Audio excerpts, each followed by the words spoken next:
with Alan Edwards.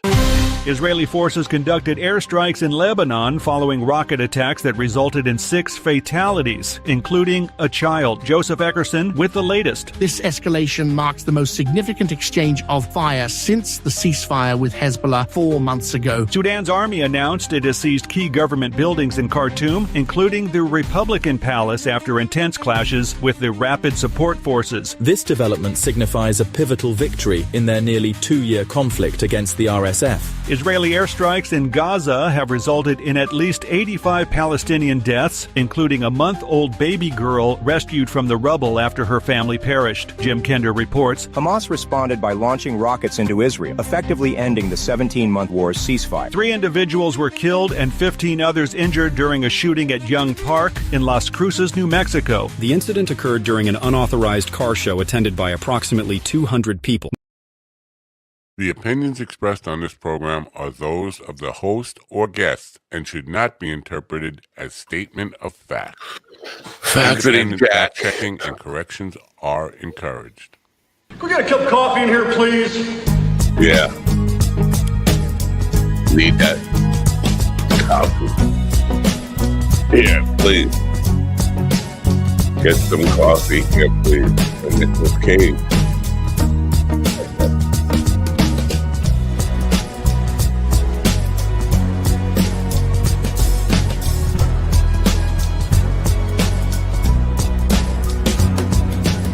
Damn good coffee and hot.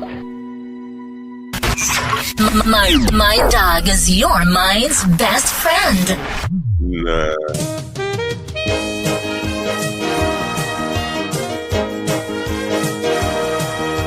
My dog is your mind's best friend. Wake up, America. You've got a dog that needs walking. That's right, sunshine. Just put on a big pot of strong coffee and get ready to type your little hate mail with your opinions about kumbaya and flat earth insanity. Stand-up comedy? You want stand-up comedy? Well, we've got sit-down comedy. It's time for Coffee with the Dog. You make me laugh.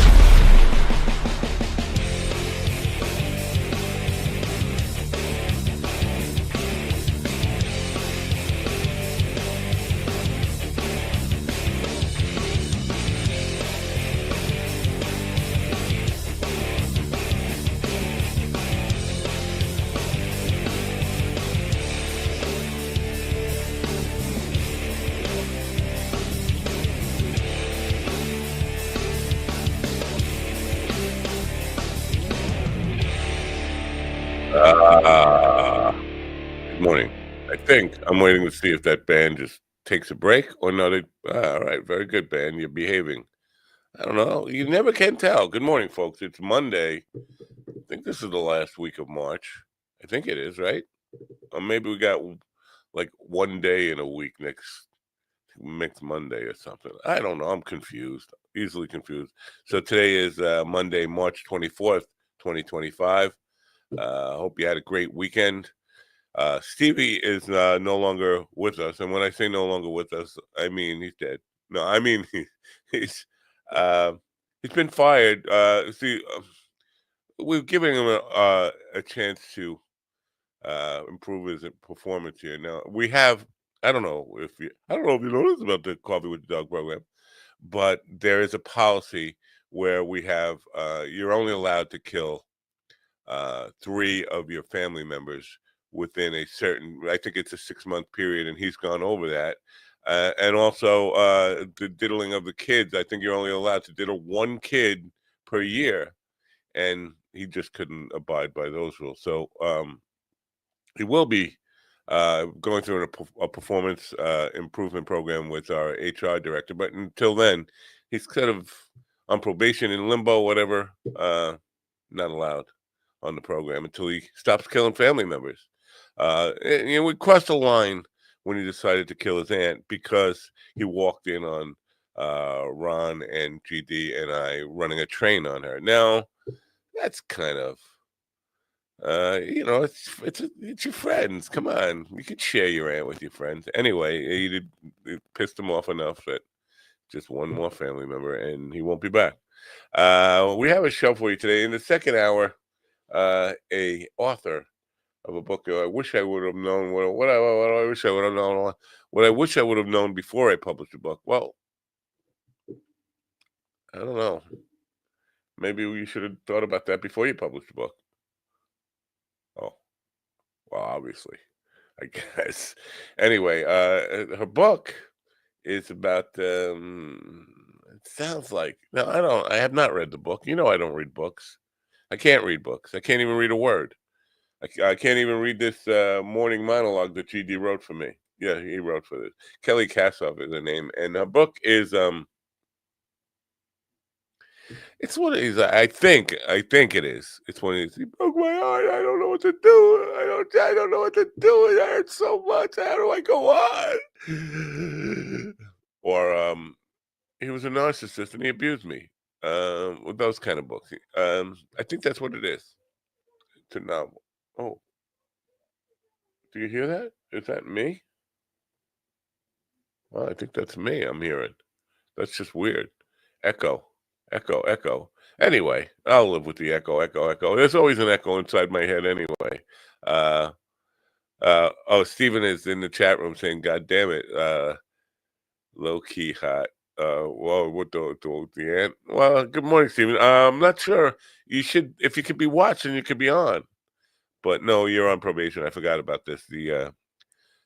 Anyway, so Stephen, I guess goofing off on the job already. He's your local Verizon phone guy now. That's what he is, and he's goofing off on the job. Anyway, so just briefly, I talked to Jackie a little bit. Here's a weird thing about Jackie. I don't know if you know this about Jackie Marling. But I was talking to him about the Steve Grillo thing and how the Stern fans are obsessed with thinking that they know better than the people who were in the room what was going on in the 90s radio stuff. Like, how do you know? Steve Grillo is here telling his story, and you think you know it better than him. How? But Jackie was talking about the Stern fans, how they always take Howard's side on anything. Even, when you had the evidence of what a stingy jackoff Stern could be, they always take Howard's side. And they're just full of hate. But they're also full of envy and jealousy. But here's the thing about Jackie. I don't know if you know this about Jackie.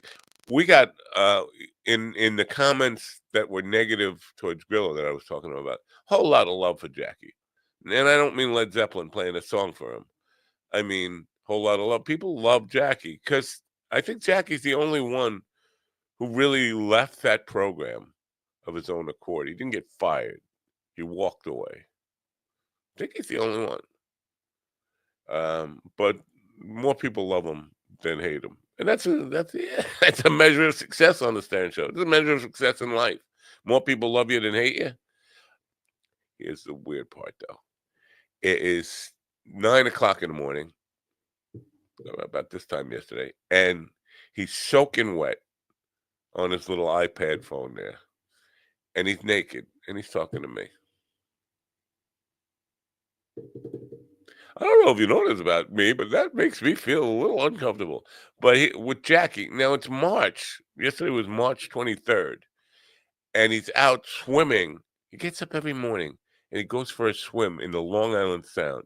Yesterday, the water temperature was 38 degrees. 38 degrees! And this person who was a senior citizen like me, going wet in his noodle in the Long Island Sound. And then coming in and without even standing by a heater for an hour. It's on the iPhone, iPad, whatever he's on, talking to me. Good for him. I could never do. He's a better man than me. I guess that's the point I'm making. Anyway, we're going to try to do a show here. We try to do a show every day. It never works out, does it? It never works out. Maybe I should. I've had great anxiety. Again, didn't sleep last night. Anxiety. High anxiety. I'm going to play a really short commercial. and when I come back, maybe I'll get some counseling or something. I don't know. Mind Bloom is helping people achieve life-changing clinical and personal breakthroughs, alchemizing both the psychedelic medication, psychiatric care from psychiatric clinicians, coaches we call psychedelic guides, and a lot of content and meditations and programs into this really transformational experience that, because it's delivered at home, costs a lot less and is a lot more convenient for people to receive.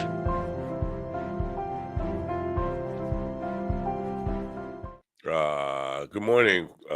In the room with me now are Ron. I don't work for Verizon, Kane, and a GD.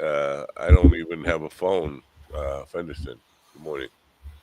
Good morning. Good morning, America. MindDogTV.com. We mourn the passing of Stephen Ortiz, beloved comedian and co-host. And as a friend, he wasn't half bad. The top half. The bottom half? Meh. Stephen was the victim of DOGE, Department of Getting Even. Stephen will be laid to unrest at a fucking phone store. MindDogTV.com. Enjoy the suffering and support your local mercenaries. Did I get darker? Good morning, and thank you for that good salutation for Stephen there. I did get darker. Maybe it's in honor of Dark March. I don't know. I'm sorry. This is for Stephen also. I meant to do this. I'm sorry. Oh. Yeah. What is Give me your best and hardest. Give me your best and hardest. That's tasty. Finish inside me. Yeah. What was I going to say about that? Was for you, Stephen. We got nowhere to go. Well, I don't know if you know this about Stephen, but he's not dead. What? He's not dead. You know how much time I spent on this eulogy for him? If it'll make you feel better, we'll kill him. But he's not dead yet. Would you? Well, that quote is saying that was very awkward. Oh. All right. I'm sorry. I'm sorry about everything. He says he's in the chat room. He says he's crying and coming at the same time. That's the way it always goes for me. I don't know. There was when I was in high school, my best friend Leo was going around starting a rumor that Napo cries when he comes. And then did he say he watched you do it? How does he say he knows? I don't know. I don't like it was a long time ago. But I remember that I started getting paranoid about him telling everybody. Like, why did I fucking care that he was telling everybody? Everybody knew he was a fucking nutcase and a liar anyway. But it's the funny thing when people start shit in school about somebody. Nobody, even as a kid, no one asks, like, well, how do you know? Yeah, right. How do you know? Like, were you there? Right. So that then I see it always omitted from the story. I see him going up to girls I like, and he's whispering something in their ear, and he's saying, "He's telling you I cry when I come, right?" No, idiot, falling for it. So they're looking at me like, "What the fuck are you saying?" You know what's Matt? You know what eventually happened? He stopped whispering that. Yeah, no, he wasn't whispering that at all. He was like that. Nothing, and then you'd go up and say, "Hey, he said." He was going up to him and whispering, "Listen to Napo, he's crazy." And then I would come out with, "He's telling you I cry when I come, right?" And they would say, "Yeah, I told you." So I fell for it. I bought it. I bought in. Anyway, Al Edwards is fucking me up here. I got to stop paying him and just cut off this news. But I need a buffer, and the news has been a good buffer. Before starting the program, I could start the 60-second thing and then just click buttons around. But got it. Okay. Really, that's all the news ever was. I mean, yes, it's an appeal to radio, but that's what it is in radio too. It's an excuse to go to the bathroom, get coffee, push your right buttons, make sure you got the next thing. Nobody fucking cares about the news. We care about having a piece of content that can give me a breather that we don't have to do anything for. But I got to find a different thing. I'm sorry, Allie. We're gonna have to let you go. We found out you were diddling kids, killing your family. And we have an epidemic in our staff here because Ron doesn't run a tight ship as an HR guy. He just lets people just get away with that stuff. So If we're very loose with our HR rules around here. Yeah, we are. Wait a minute, And there are besides rules that, the now? dress code. Look at the way I show up for work, and I never get in trouble. We encourage people to drink on the job. Yes, not enough. Well, remember, it's a necessity. Yeah, don't drive to work drunk. Come to work and get drunk. That's the way you're supposed to do it. Did you guys have a pleasant weekend? A pleasant weekend, I say. No. I think so. Wow. No, See, we were supposed to go out on Saturday night, but then like I don't know, like Thursday, Friday, like my wife's had like a sinus cold, and I got one on Friday. It was just a shit weekend. And so, yeah, well, most people, when they come back to work Monday morning, you tell us about your weekend. They're excited. It was great. We did this. We did that. And I was expecting, well, we tag team Steven's aunt one more time before Steven killed her. Like, that's, fun. And you guys come in like a wet sock. Like a wet sock, you come in. Well, how about we did it one time after he killed her? Oh, that would be good. Okay. So you know Carl then. I mean Kurt. I call him Carl. I mean Kurt. Kurt from the pathology department. He would have been. Knew him. He was my mentor. He was your mentor. Yes. Yeah. So I'm trying to avoid talking about this political shit. I'm just trying to avoid it. I don't want to talk about it. But I feel like this is going to be a big test coming up because I got a notification that I have to go to the Social Security Administration and identify myself to continue getting my benefits. Yeah. So this is what they're doing now. You can't. First of all, you're going to go there, and the lines are going to be overwhelming, right? Everybody's going to have to do this. Everybody panicking, like, I can't be without my money. And then so everybody's going to be there, and it's going to be understaffed because they let everybody go. They're doing this to cut Social Security without cutting Social Security. They're making it so inefficient that nobody can get it. That's just the cheesiest, little fucking spiteful kid thing to do in order to get what you want. And what you want, and this is I can't believe that I know so many boomers who are ready for Social Security, or some of them are already on it, who don't have a problem with this. They're taking $2,000 a month of your money that you earned your whole life and put into this account. They're just taking it to give it to Elon and Trump. And friends. Yeah, and friends, billionaires. And that doesn't bother them. They're still on the Trump train. Like, what does it take? He's fucking got his hand directly in your pocket, and you're still not off the Trump train. I don't know. I just don't know. And then the people are crying about the firebombing stuff. And Anthony Scaramucci, who is a fucking piece of shit. Scaramucci. Yeah. Would you like a Tesla truck? And I asked him. But he's so in love with money that he can't turn his back on Trump fully, even though he became an anti-Trumper when Trump started talking bad shit about his family. Anyway, he said, stop vandalizing Teslas. And I said, stop throwing tea in the harbor, honor the king. And man, did that start a fucking Twitter fire. I mean, like, wait, this is the same people. Here's the point I'm trying to make. Patriotism and terrorism are the exact same thing, just depending on which side of the fight you're on. If you don't have the Air Force and you don't have all the great army, and all you have left to fight with is forks and rocks and sticks, you're going to fight with forks and rocks and sticks, and they're going to call you a terrorist. But if you're fighting on the side of the people with the forks and the knives and the sticks and rocks, you're a patriot. You're a patriot. And that metaphor gets lost on these fucking people. Always saying, "Oh, you're comparing yourself to the great patriots and heroes." First of all, they weren't fucking heroes in my view. The Tea Party people, they dressed as Mohawk Indians. If they were heroes, they would have went as themselves. Hi, I'm John Hancock. I'm throwing shit in the river or in the harbor. They went, "Oh, let's blame this on the fucking Indians. Then we can kill 2 stones." It's like doing a crime in Boston and blaming it on the black guy. Yeah.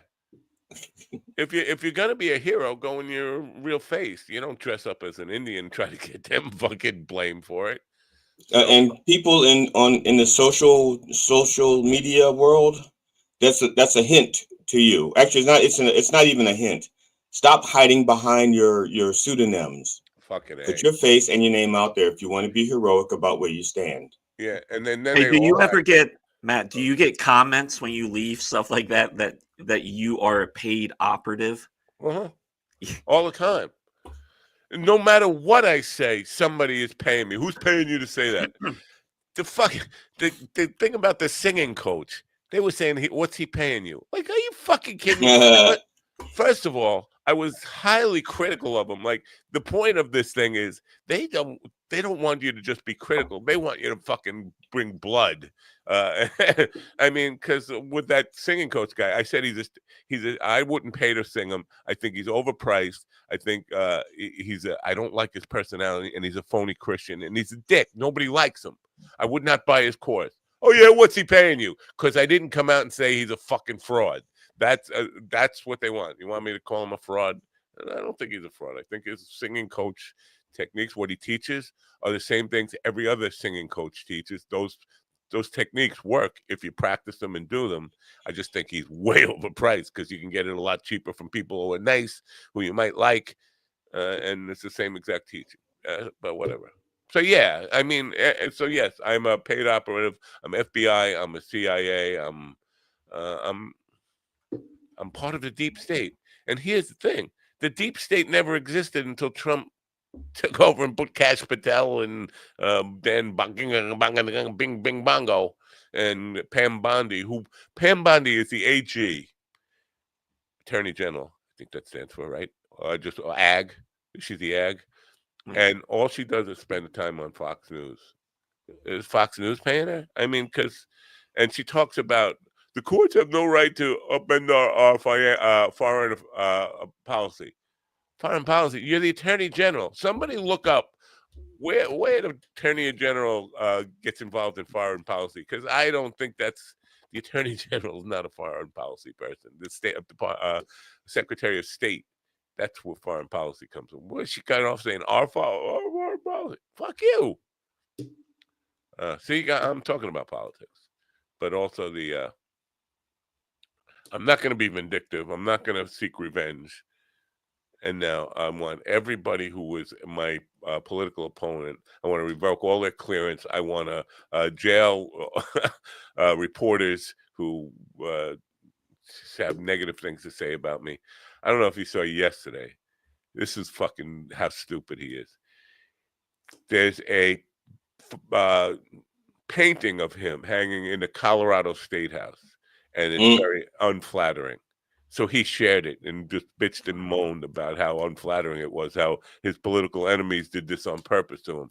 But by him sharing it, millions and millions and millions of people who would have never seen it have now seen it and are sharing it. This is how fucking stupid this guy is. It's like, you were much better off just not even sharing it. If you were going to whine and completely bitch about it and moan about it, do that without sharing it. But he had to go the full Monty. He had to share it and bitch about it like a little cunt. I'm sorry, did I say cunt already? What have I passed the cunt clock yet? Oh yeah, we're 23 minutes in. All right. Wow, I've been ranting for 23 minutes about bullshit. Good for me. So yeah, I am anxious. I'm just really nervous about, because my check is due Wednesday, and I just think they're gonna fuck me. They're gonna fuck me. I could feel it coming, and like Robert Duvall, I feel like he's government saying fuck them all, fuck them all. Yeah. So Lenny Schultz died. Did you guys know Lenny Schultz at all? Have you? I mean, I obviously you know who he is, but did you ever see him perform? Lenny Schultz. If I did, it would have been back on either Mike Douglas or Merv Griffin or Johnny Carson. See, everybody on Long Island seems to have worked with him, knows him. Jackie, of course, know him, but everybody. And I'm like, the name sounds familiar. He's so influential to all these people. Yeah. How come I never I don't remember ever seeing him. I know I've seen a few pictures of him. I was like, his face doesn't ring a bell. Although that would be funny, ringing a bell with a face. Now, the thing that gets me is if Wikipedia is correct with their timetable, he did his first open mic, and 4 months later, he was on the Merv Griffin show. Right. And then he was on Mike Douglas. In the same year, a year within his first open mic, a year, he's on Merv Griffin, Mike Douglas, and Johnny Carson. Yeah, I heard the Rev talk about that yesterday morning now, but he talked about it too. Yeah. Oh, I try to go to sleep, but he keeps me up with this fucking talk about dead people. But here's what I'm thinking: times were very different then, and those talk shows, whether it was Carson or Merv Griffin or Mike Douglas or any of them, they would send people out to comedy clubs, and I guess he was probably working pretty often, and they saw him and they would just book straight out of the they didn't care about how long you've been in the game. They didn't ask any of those questions. They didn't know if there was name recognition behind the guy. If they saw him and they laughed, they just book him and then make sure he's clean and go through all that stuff. Times were different. I don't think they have those people going out now. They wait until they look at your TikToks, they look at your social media stuff. It's just a whole different world right now. Or if you have an agent who knows somebody, they'll do it that way too. Because there are people who I've never heard of, but then you find out that their agent is like the same agent as the host of that TV show. Yeah. But that is remarkable. 4 months in and on national television. Freddie Prinze was on Johnny Carson like 6 months out of high school. And then he was so good that he did 2 in a week. Carson asked him back the very next week. Like, you wouldn't expect him to have more material. Like, he probably shot his whole load the first week and then came back like, I got to write a whole new set. Because how much time can you possibly have 6 months out of high school? I've seen the first one. I mean, it's possible that like if he was in high school, he was like telling jokes and stuff. Maybe even other people's jokes that he just retooled to make them his. I mean, I mean, in high school I wasn't a comedian, but people seemed to think I was funny. I was cafeteria funny. I was nowhere near like I could have put me on television. I remember seeing the first one, because he did 2 in a week, in a span of a week. The first one, his jokes were about being a Hungarian because he's half Hungarian and half Hungarian. He's half Hungarian and half Puerto Rican. That makes him a Hungarian. Not this is like, in retrospect, not Bill Burr type material, not like this top show. Now Bill Burr can't use it. Thank you very much, because he was going to use it in his next bet. Bill Burr was going to use that in his next special. Now he can't. Thank you very much. Yeah. In fact, I was going to try to beat him to it and use it tonight at Ron's open mic. Now I can't. That would be interesting to see Bill Burr try to pass himself off as half Puerto Rican. We don't know which half. We've never seen him with his pants off. He's just so white, though. He's so white, so Boston. I've never seen him with his pants off. We don't know. We don't know which half is Puerto Rican. It doesn't matter. He's just too white. If he's not white from the waist down, we don't know. Well, you've seen him in shorts, haven't you? No, I honestly until recently I didn't see an image of Bill Burr that I realized that was Bill Burr. I'm just learning which face belongs to that name. Pretty sure he was on Breaking Bad in boxer shorts in some scene there. I didn't know that was Bill Burr then. Like I said, I'm just learning which name goes with that face. So anyway, later this week we have this could be interesting. We have the funny pastor. What's his name? I'll look it up later. This guy's been a pastor for 20 years and been in comedy for less than a year. And he's he's making rounds here. He's getting some attention, some notice, and I don't know his name. I shouldn't remember his name, but it's too early. But it should be interesting. Maybe you come on, or get the Rev to come on. I mean, when is that? Thursday. when is that? Oh, what's the guy's name? What's his name? Do you remember his name? No. Oh, is that the Dr. Brown guy? The black guy who just became no, just tease. I can't remember his name now. The one that called me Dr. Dreads. No, Bivens, no. Oh, Bivens. Fuck that Bivens. I'm sorry. No, I should not say that. Fuck that Bivens. Fuck that weirdo. I got enough fucking weirdos in my life, fucking stalking me and. Well, I'm sorry. Now you. How many is enough? How many is enough? Did you count, or did you just feel? You can just feel that you have enough. I know I have enough. I've always, you know what, for some reason I get stalkers. Well, you know, you would think they would stalk famous people. Why stalk a loser like me? You're easy to find. You don't have any security. Michael Dennis is the. Here's the deal. Michael Dennis is the funny pastor. He's coming on Thursday, and after him, we got Jason Stewart. If we got Jason Stewart, we don't know. The same day. Do we have Jason Stewart? Well, he's booked for Thursday. We'll see. Okay, because last time he got the time zone issue mixed up, screwed up.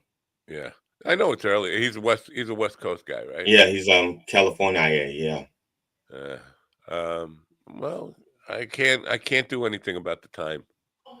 You mean you won't? You mean you won't? Because it would affect your life. Yeah, it would affect it. I mean, I can't do anything about the time.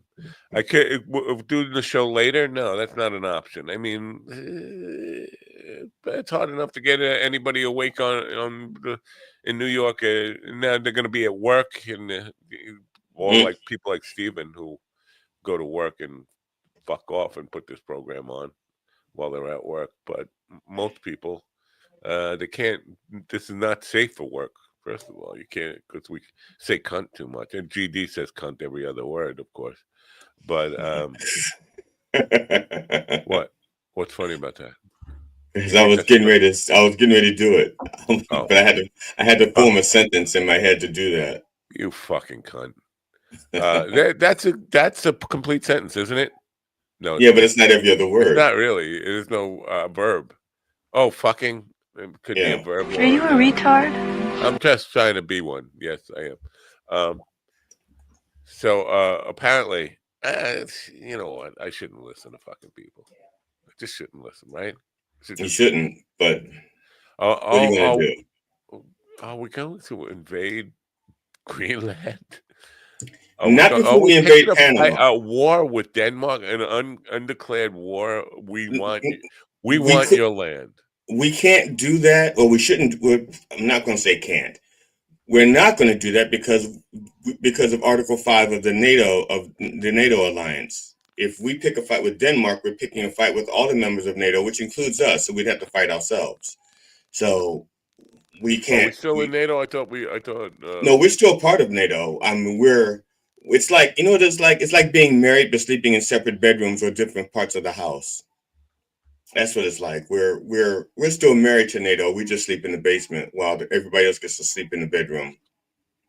So you don't think we're going to be drafting kids to go fight? If you said Panama, I would be inclined to think, because Panama wouldn't be much of a battle, and also China is trying to get influence in Panama, and that would give them political control over the Panama Canal, which would be shipping lanes and stuff like that. And Trump would be like, oh, no, we can't have that. Oh, we can't have that. We need to have total control of Panama, so we need to attack it now. We need to take it by force before we lose our commerce and that shit. What's the difference between Panama and Vietnam, really, in that sense? About 3,218 miles. I have no idea. I just picked that number out of my head. But now I want to know. Yeah, no. I mean, how far they are apart? That's pretty. I think that's accurate. No, it's like 10,000 miles, right? I have no idea. Anyway, I mean, as far as militarily, because we weren't fighting North Vietnam. We were fighting. No, China. that was a conflict. That was a conflict. That wasn't a war. See, we got a diddly kidder. Whoa! What the shit? No, I thought you were dead. I have to go in. I'm the ghost of Steven's past. Actually, you're in violation of your probation. This is not going to go well with your performance improvement plan. I'm reporting to HR that you've already broken the rules. That's fair. I go in like 10 minutes. I just wanted to pop in and say hello and goodbye, and I will be back when I can be. How's And your aunt making out? I mean, when I say making No, out, he I mean, means who she's making out. He means who she's making out with. Yeah. she's back in Georgia with her husband. That's what they all say. But guys, I just wanted to pop in and say get hello off the and show, you appreciate you fucking guys. family And murdering inside kid. me. All right, get out. Well, all right, guys. Well, all right, Steven. Get the fuck out. And a lot of that comes. Yeah, that's a. What was that? That was things. I don't know. You can't, but so Vietnam, Panama, kind of the same thing as you mentioned. China is interested in Panama. They're not gonna let us just take it. No, China. The only place that China is actually trying to is interested in actually outright taking is Taiwan. But even before then, they would try to do it with political pressure and economic pressure, like how they're taking over Africa. You know, they're going in and they're saying, we'll provide you with schools and roads, and all you have to do is don't say shit while we rob your country. Yeah. But I can't see the military getting juiced up to go try to take Denmark, Greenland from Denmark. Like, you need the army, you need the navy, you need the military to care about the cause. Hey guys, we're gonna go steal a piece of land that nobody fucking wants. Who's in? Well, look at Russia. Russia, those guys, well, they were lied to. They didn't know they were lied to. They're fighting some of their own relatives in Ukraine, and they were just lied to, and they did it, for Mother Russia. So, was it motherfuckers? Mother Russia. No. You think you can order Russian food like you can order Chinese? Mother Russia, I want the Russia food Kong. Well, the problem with ordering Russian food is it's always potato. Oh. I'm sorry. Yeah. I like the potato with the potato on the side. Back and in the potato. Day, where you could, because this guy George, maybe I shouldn't have said his name. Nobody knows his last name, but George was a guy who was on the fringes of one of the bands I was with in the late 80s, early 90s, and he ordered a Russian bride. He ordered one. Is that a drink? Is that a drink? Yeah, it was a drink of twat juice on the back of my neck. So he ordered this Russian bride, and the first night she gets here, there's a house party, and I'm playing guitar at the house party, and George is in another room, and his new Russian bride that he hasn't married yet, he sent her over here, had her come here, and he was going to marry her like within a week or something. And she took her pants off, and she was rubbing a twat on my bald head in the back of my neck. And then and she was all coked up and drunk and whatever. And she was, oh, this is America. I love America. Yeah, who wouldn't? I mean, you're getting free coke, you're getting drunk, and you're getting a little twat.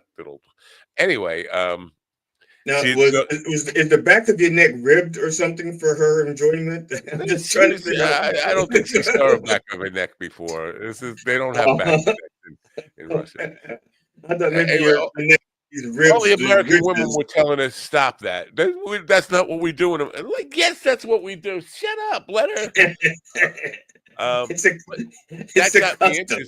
That got me interested in this whole order. Like, I want to order a dozen Russian brides. And so I contacted one, and she told me that how her biggest achievement, she said last week she got tomatoes. She stood online for 8 hours to get tomatoes. It's like, wow. I mean, of course, we're talking about right before the wall came down, and things were really oppressive there. But I was thinking, that's what it's like in Russia. You wait online for 8 hours to get tomatoes, and then when you do, that's the big celebration. Like, I can't wait to get back home to the family and show them we got tomatoes. Well, then you have to get back in line to get lettuce so you can make a salad. Fucking A. Mickey, And Brad Mickey, didn't Mickey, want. Mickey Delaney said hi, everybody. All right, hello. Who was that? Mickey Delaney? Yeah. He's in Gov's chat, right? Yes. Nobody's in our chat. Our chat is empty, right? Ever since Steve, I think they're mourning. I think they're all in mourning for Steven. What the fuck? I don't know what happened. We used to have I think Ian kind of got sick of us or abandoned us. He doesn't love us anymore. I don't know what happened there. Did you say something? And Slaptail may be listening, but he may not be able to respond because I think he's like nursing people, which I didn't even know he was lactating, but apparently he's nursing people in Michigan. So, are you sure it's not me lactating? I think I am. I thought that was just a shadow from your mic on your chest. Wow, that's all zoomed in. Look how zoomed in. You know what we should talk about? I do this whole. Have you heard the story that's going around about Joe Gatto from Impractical Jokers? No. This is so Joe Gatto from Impractical Jokers. A woman is accusing him of raping her. So he wasn't vaping. Nope. That's the face of a rapist. That's if you're going to try to deny, if you're going to deny that you're raping people, that's not the picture you want out there. Don't bring that to court. Don't leave that one home. So the comedian has denied the allegations against him, which were made by a woman who claims he gave her tickets to his show in 2023 before later inviting her to his hotel room. You didn't have to go. Now, how much later? He waited till like 2024, 2025? Because we're just hearing about this. So the TikTok user who posted under the name Josie B said she met Gatto in Milwaukee in 2023 when she was 19. She claimed that she began texting him after approaching him in a restaurant in the hopes of getting a free ticket to the show. So apparently he allegedly gave her a pair of tickets, and the two, according to the accuser, continued to exchange texts after his gig. She claimed that he eventually invited her to the hotel room and that she went, at which time some stuff happened. Some stuff happened. I don't think that's good enough. No, she declined to go into detail about what occurred, but she shared screenshots purportedly showing exchanges with her, the comedian, as well as a bruise that she claimed that he gave her. Then she just said, "I got sexually assaulted by Joe Gatto." Then Practical Joker, Josie claimed in one of her subsequent posts that day. Now, did she report it at the time or tell anybody else? Because that's if it goes to court, if it's not a civil thing, or even if it's civil, one of the questions I'm going to ask her is, did you tell anybody else? Can it, in real? And the standard response to that, I was too traumatized. I didn't want the stigma at the time, and it took a while for me to get the courage to report it and all that stuff. But I can charge both of you. I'm going to accuse both of you guys of raping me because stuff has happened. Stuff has happened between us. Well, this is all from the Independent, and Gatto has said he issued a statement on Saturday, March 22nd, denying the allegations. This is what he said. He said, "I have used poor judgment and as a result have violated the trust of the people I love most. But anyone who knows me at all knows full well that I wouldn't assault anyone. Working on myself is an ongoing process, and I am now going to take some time away from the public eye to focus my energies where I need to." That's a kind of a weird good attorney. A good attorney. That's what he's focusing on. An alibi. It's kind of a weird denial. I mean, I could see him. I would expect, or like there was sex, but it was consensual. I invited her up to my room. She knew what she was getting into. That kind of stuff. That sounds like trying to say, "Sorry, I fucking." It's very, you're right. It's very open ended. Yeah. It's very open ended. It would be even worse if he checks into a clinic for like either sex addiction or Rehypnol addiction or something like that. Not that he's addicted to it, he's addicted to putting in other people's drinks, but I'm not sure if he assaulted her, but I'm thinking what happened. He got all horned up because she was 19. He invited her back to the room and he was probably like just like very persistent. But who knows? You got tickets. I gave you tickets, woman.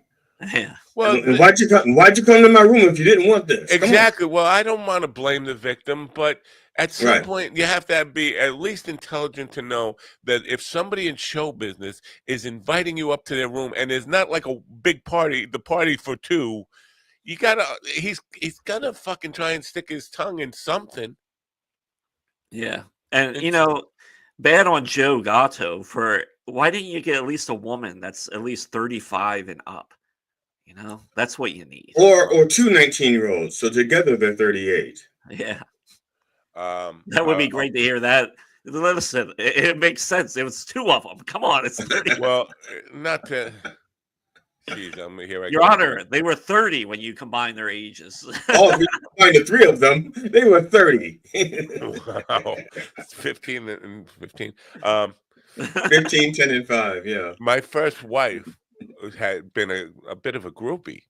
And when I first was with her, she was underage. But I thought she was coming to clubs that were 21 and over, and she was getting in. I just assumed she was 21 or over. It turned out she was 17 at the time. So, well, this says here that Joe left the show Impractical Jokers in 2021, and the time of his departure, Gatto claimed issues in my personal life and announced he and his wife Bessie were splitting up. So, yeah. Yeah, you know what? Here's GD. Did you ever watch Impractical Jokers? No. I've never seen an episode. I've heard about it forever. People told me it's a great show.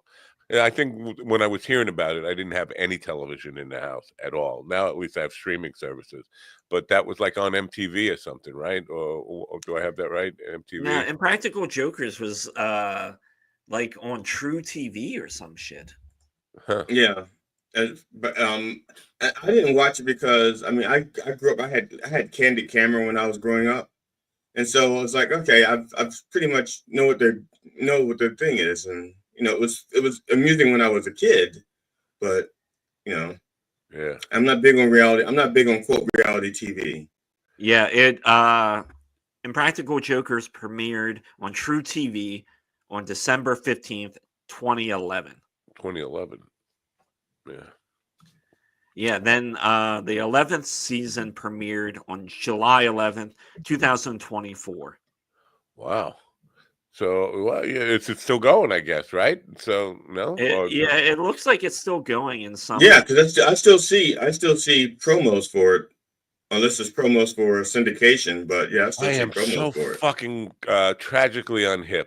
Tragically unhip. I don't know any of this stuff. I should watch an episode, right? Now, I've seen parts of episodes in like bars because a lot of times a bar will have it on in the background, and it was nothing special. I never watch it. I hate that shit, actually. Yeah. Jackass is another one. I've seen like really small snippets on social media of the type of stuff they did, but I never watched an episode. Never even watched like enough to actually get a good feel for what the show is. I know that guy Steve O, the van guy. He has a podcast now that is doing very well. Steve's Wild Ride or something. He's getting all these people on. It looks creepy to me. It looks like he pulls up in this like 70s style van. I wouldn't get in that van. This is a diddler, this Steve O guy. And I think that's all he's known for though, is his van thing. Like his creepy persona. Now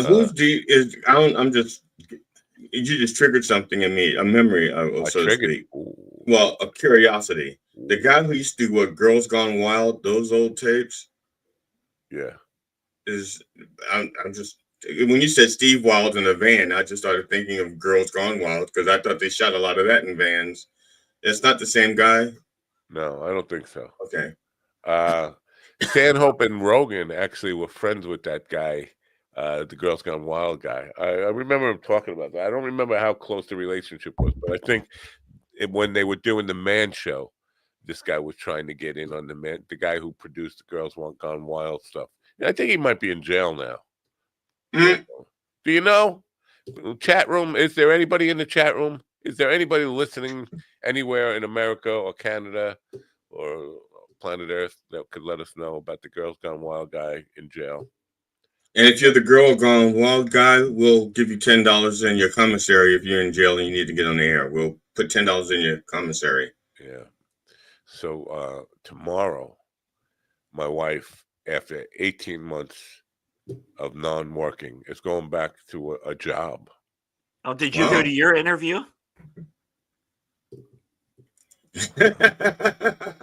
That's a non-denial denial. Finish inside me. For those of you who are watching on the radio and don't have the video portion, I don't know how to explain this. Here, without. Yes or no would be a good one. Yeah. Well, yes. yes. Wait, before you go any further, Matt, if you were on the stand right now, everyone is thinking you're guilty. No, I know. Your lawyer I am guilty. I am guilty. I'm Your Honor, I'd like to change my plea. Please change my plea. They're offering it wasn't a job interview. They had already decided. They got my resume, I think, off of like some job site or something. And then somebody I did work for almost a decade ago knows the HR person and highly recommended me to them. And then they contacted me offering the job and wanted to come in and meet. Now they are offering a boatload of money. I'm not going to fucking, it's more money than I ever made in my life in a year as a yearly salary, and much more. And so they're offering this thing, and as I'm asking them questions, like a job interview, they ask you questions. I'm interviewing them now. And it turns out, yeah, there's a boatload of money, but here's the deal. They have no marketing. They want to hire me for a marketing director, but they have no marketing team. I would be directing myself. Like, whoa, what's the situation now? Well, we went to an outside agency and we were paying them this boatload of money. And we figured we'd save a boatload of money by bringing it into house and have you do it all. Like me do the work that an agency was doing. There's they have at least 10 people working on your account, probably 15. You're basically saying the reason you're going to pay me a boatload of money is because you want me to be 15 people. Like, and if I start cutting up and saying, well, we need to hire some more people, then it's going to come out of my salary. So I'm like, you know what? I don't think you have your ducks in a row. But it's a company that is not just one company either. It is I'm not going to say too much about it. It's a multi-diverse set of companies under one thing that used to be. So they have a bunch of conglomerates under one big umbrella? Yeah. And so your lawyer right now is smoking in the courtroom. Like, just say you're fucking not guilty. Just say you're fucking not guilty. That's it. Hey, Ron, his lawyer's going like this. Lawyer's going like, look, just. So I'm expecting a call this week and saying, yeah, let's do it. And I still don't know. I still haven't gotten to the point where it's hard to turn down this much money. And how do I justify that to my wife? Like, yeah, I'm turning down first that much money. Tell her. They don't tell her you don't let her watch this episode. She doesn't watch anything. That's the episode she'll watch. Okay, but believe me, I know. Okay? Oh yeah. Oh yeah, I know. The very episode I was like, I hope she's not watching this one, and that's the one she's watching. Well, that would suck. No, she won't watch. She don't have time to watch. But I just don't know how I would. So I'm kind of. It's like I want to say no, but how do I say no? I can't justify saying no in any way because I don't want to work that hard. Just take the money and take it for as long as you can take it. We have some audio from Matt's interview. We do. You heard the one about the two bulls? Not yet. Not yet. Well, these two bulls are sitting on a grassy knoll overlooking a herd of Guernseys. And the baby bull says, hey, Pop, let's run down and fuck one of those cows. But the papa bull says, no, son. Let's walk down. Fuck them all. Now it occurs to me that a baby bull should not be ready for fucking. You have to at least grow up. You have to be. A baby bull says, "Pop, let's go fuck him." I mean, come on, baby bull. I think they call it a calf. Anyway, even if it's maybe it's still a bull. I don't know. I don't know. So this week is decision day, is what you're saying? Yeah, but there's got to be a bull puberty age. A bull has to be of fuckable age, right? They don't just come out of the fucking cow ready to fuck. The baby bull. And is your wife aware of what they want to pay you? Yeah. Yeah. She because as I started this conversation off, she's going back to work, and that kind of means if I take the job, she can say, "Fuck it, I don't need that job now. My husband is making more money than I'll ever make, and more than I need at this point. So why would I be here?" So yeah, but the reason I brought that up before Ron fucking put me in the corner. Oh yeah, how'd your thing go? I forgot about that thing. It's that it's been a while since I've had the house to myself in the morning where I could just really walk around without pants on and have the chickens all to yourself. Yeah, that's what I meant. Then right before bed, when you're like, I'm really thinking about your job. Did you notice if your wife was fluffing a lot of pillows? Yeah. It's like, are you going to take this job or what, honey? And she knows that I pretty much got it sewed up. I mean, it doesn't sound like they had the capacity to. Here's the deal. It's like 5 minutes from my house, and if you know anything about where I live, there's nothing else within 5 minutes of your house. Exactly. There are no other candidates here. Even if I think I could probably ask for more money, and they would probably give it to me because you can't. There's no fucking people out here. There's no people with any experience. Or you got kids and you got fucking cow punchers. Well, Ron looking for work. You can hire him as one of your marketing people, and Ron actually knows more marketing than I do. So, that doesn't say much actually. So never mind. Go ahead, Ron. What were you saying? I'm gonna say, yeah. If you need someone to come work for you, I need a job. Yeah, well, that's a long. And I don't know. Obviously, from my comedy career, I know diddly. I don't know jack shit about. Well, I do know jack shit. I don't know shit. I don't know anything about marketing. I know a lot about marketing, having been in it my whole life. But the prime business that the businesses are all built around is an estate that caters high dollar weddings. Okay. And I asked about the industry, the wedding industry, because in the day, weddings on Long Island, I don't know, it's like fucking people would invest like fucking Musk money in weddings. Like, yeah, my daughter's wedding cost me $600,000, $600,000 for a wedding. For that kind of money, you could for half of that, you could buy a daughter and a husband. You could. So I asked about the wedding business, and because it was. Here I go getting myself in trouble. The Long Island wedding industry that was built around this stuff, the people who were spending the big money on weddings for their daughter's wedding were Italians and Jews. That's who built around that culture. I gotta have the big white dress and the big bridal party and 800 people, 800 guests, and all this stuff. Italians and Jews now, and bigger than their friend's wedding that they just were invited to. Yeah, now they stopped doing it.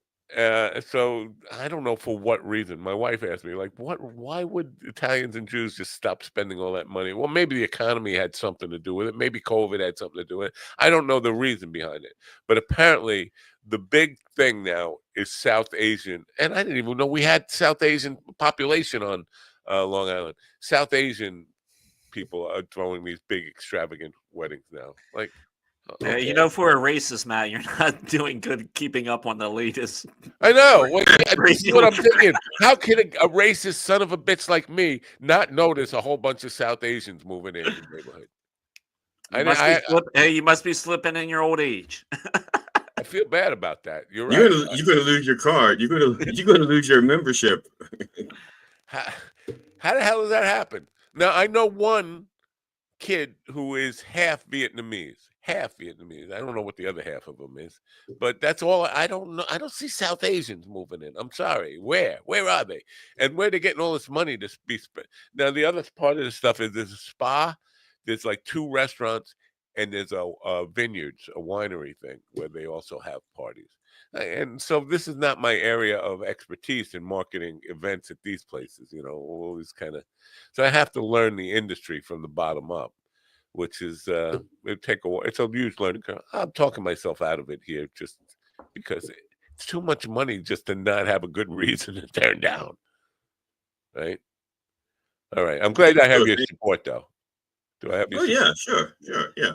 Oh, And hey, now, go ahead, Ron. I just want to do a quick tip in again, back to that Joe Gatto story. Apparently, there is another story that has just surfaced as well, that he's being accused by another woman of inappropriate behavior now. Oh, they're gonna jump on now. See, this is part of the thing, and I hate to blame the victims here, but shadow the doubt and all this stuff, reasonable doubt, especially in the second cases. I think once one person comes out, it's like if anything close to similar, oh, she's gonna cash in. I might as well cash in, or she's brave enough to come out and tell her story. Now I could be brave enough to come out and tell her story. Either way, it's going to be a ripple effect. I think it doesn't stop at 2. It'll be like Cosby. All of a sudden, everybody in America has been raped by the guy, even me. I don't know if you know this about me, but whatever his name is, fucking raped me. In a related story, there are countries around the country, allies, that are advising their people about travel to the U.S. because of Joe Gatto. Yeah. Wow. And Andrew Tate. They said, don't go to America. They're taking in Andrew Tate. They have Joe Gatto, Canada's building a wall. Well, yeah, well, it's an emotional wall. Are we going to pay for it? We're going to pay for it with maple syrup. Yeah. I'll play the news just to take a break, right? Because I've been talking for an hour. We're waiting for in this hour Kelly Kassoff. She's not going to be a no-show because her publicist. She's got a publicist now. This is part of the thing I'm going to talk to her about too, because she's this first-time author, and she's got a team of people working for her already. That's not the norm. Generally, first-time authors, self-published. I had to go take a second mortgage to get my fucking book out. Nobody's buying it. Please buy my book. I thought Unraveled was a second book. Is it? I don't know now. Am I wrong? No, I don't know. I could be wrong. I could have just misread something. We could all be wrong. Let me look at the book here. I have a picture of the book. Don't I have a picture? I may be right. Okay. This is the book. Whoa! No! Holy shit! My whole computer went wacky there for a second. Unraveled. That's the current book, right? Is that Unraveled is the current book? Yeah. You know what? I need to get her. I fucked up because it says her latest book. That's why I got the idea that she may have had a previous book. Because it says her latest book, Unraveled, and if that was her first book, I wouldn't know.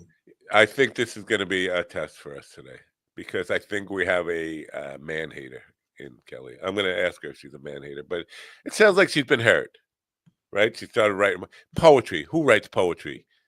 Girls who got fucked over. Excuse me, I write poetry. You write poetry? Yes. So who fucked you over? What guy was it? Willie? I don't know if you know this about GD, but Willie. I didn't know this about me, but. Why do you write poetry? Somebody fucked you over. Who hurt you? Was it me? Did I? No, that just seemed like a logical way to express myself. Tall guy or.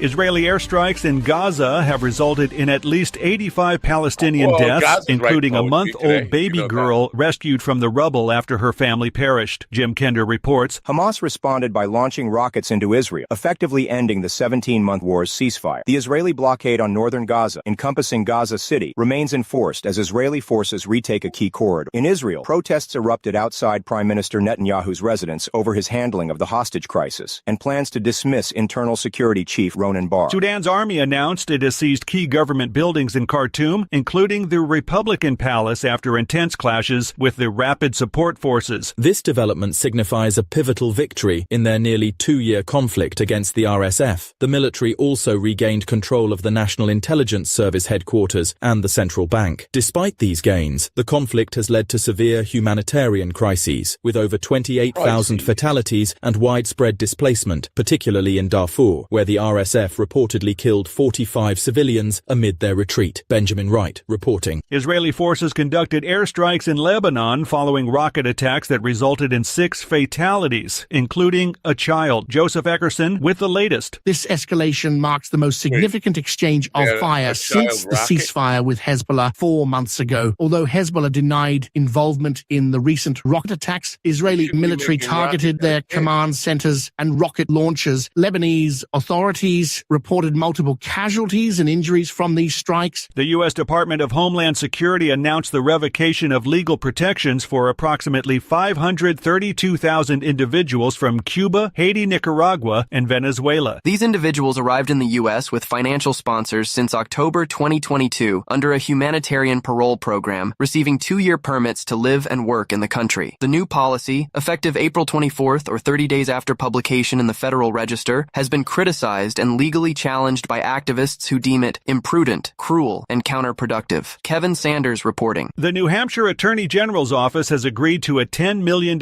settlement with Michael Gilpatrick, who alleged he was gang raped at the state's Youth Development Center in the 1990s. Gilpatrick's lawsuit named 10 staffers at the Manchester facility for sexual and physical abuse during his 3-year detention starting at age 14. Several former staff members have faced criminal charges, including 1 conviction and 1 acquittal, with multiple retrials pending. The settlement acknowledges the trauma inflicted and avoids further court proceedings for Gilpatrick. Lawrence Keller reporting. 3 individuals were killed and 15 others injured during a shooting at Young Park in Las Cruces, New Mexico. Kyle Norris reports. The incident occurred during an unauthorized car show attended by approximately 200 people. Multiple shooters using handguns are believed to have been involved, with 50 to 60 shell casings recovered from the scene. The victims ranged in age from 16 to 36, with 7 treated on site and 11 transported to local hospitals. And that's the latest news headlines with Alan Edwards. Get the fuck off my show.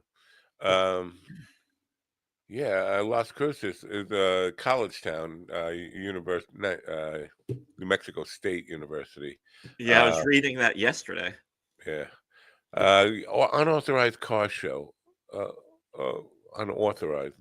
That doesn't sound like they didn't have a permit. Unauthorized. I mean, unauthorized. That's a weird. Well, it could have been. I'm not sure if you have seen videos because of my algorithms all fucked up.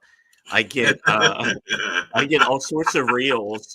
I get all sorts of reels from like takeovers like these that they're talking about, where people will just converge on like a big intersection, and they're taking the cars and they're doing fucking donuts, and people get hit by the cars. It's a whole thing. Yeah, there's a thing here on Long Island now that or drag racing.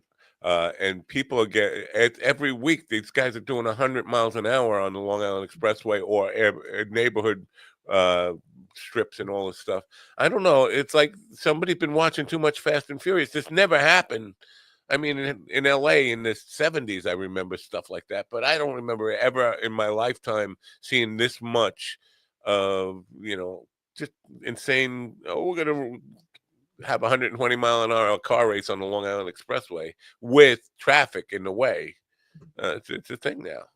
I just seen a video where these I think it was like a Dodge Charger. It's in the middle of this intersection. All these people, it's like a takeover, and there's these 2 women that are just hanging out the side of the passenger window. They're like, and they're doing donuts. And the guy, all of a sudden, he does a donut into the other part of the intersection, and here comes a truck and just fucking side swipes them, and you just see shit everywhere. I think if I was in the car and a truck was coming to me, there'd be shit everywhere too. Whether they hit me or not, there'd just be shit everywhere. And smells, shit, brain matter, everything. Yeah, you would know what I had for lunch for the past 2 days. Are you familiar with Jackie's story about driving to University of Michigan or Michigan State, whatever the fuck, Michigan State, wherever he went from Long Island, with his mother in the car, he was getting drunk, and his mother was driving him. The mother had wanted to come, I guess but he shit out the window. He not just hung a moon at a guy. He shit out the driving car. He stuck his ass out and shit out of a moving vehicle, out a window of a moving vehicle. Well, that's what happens when you're driving with your mother and she says, "I'm not pulling over." You just stick it out the window and you call her bluff.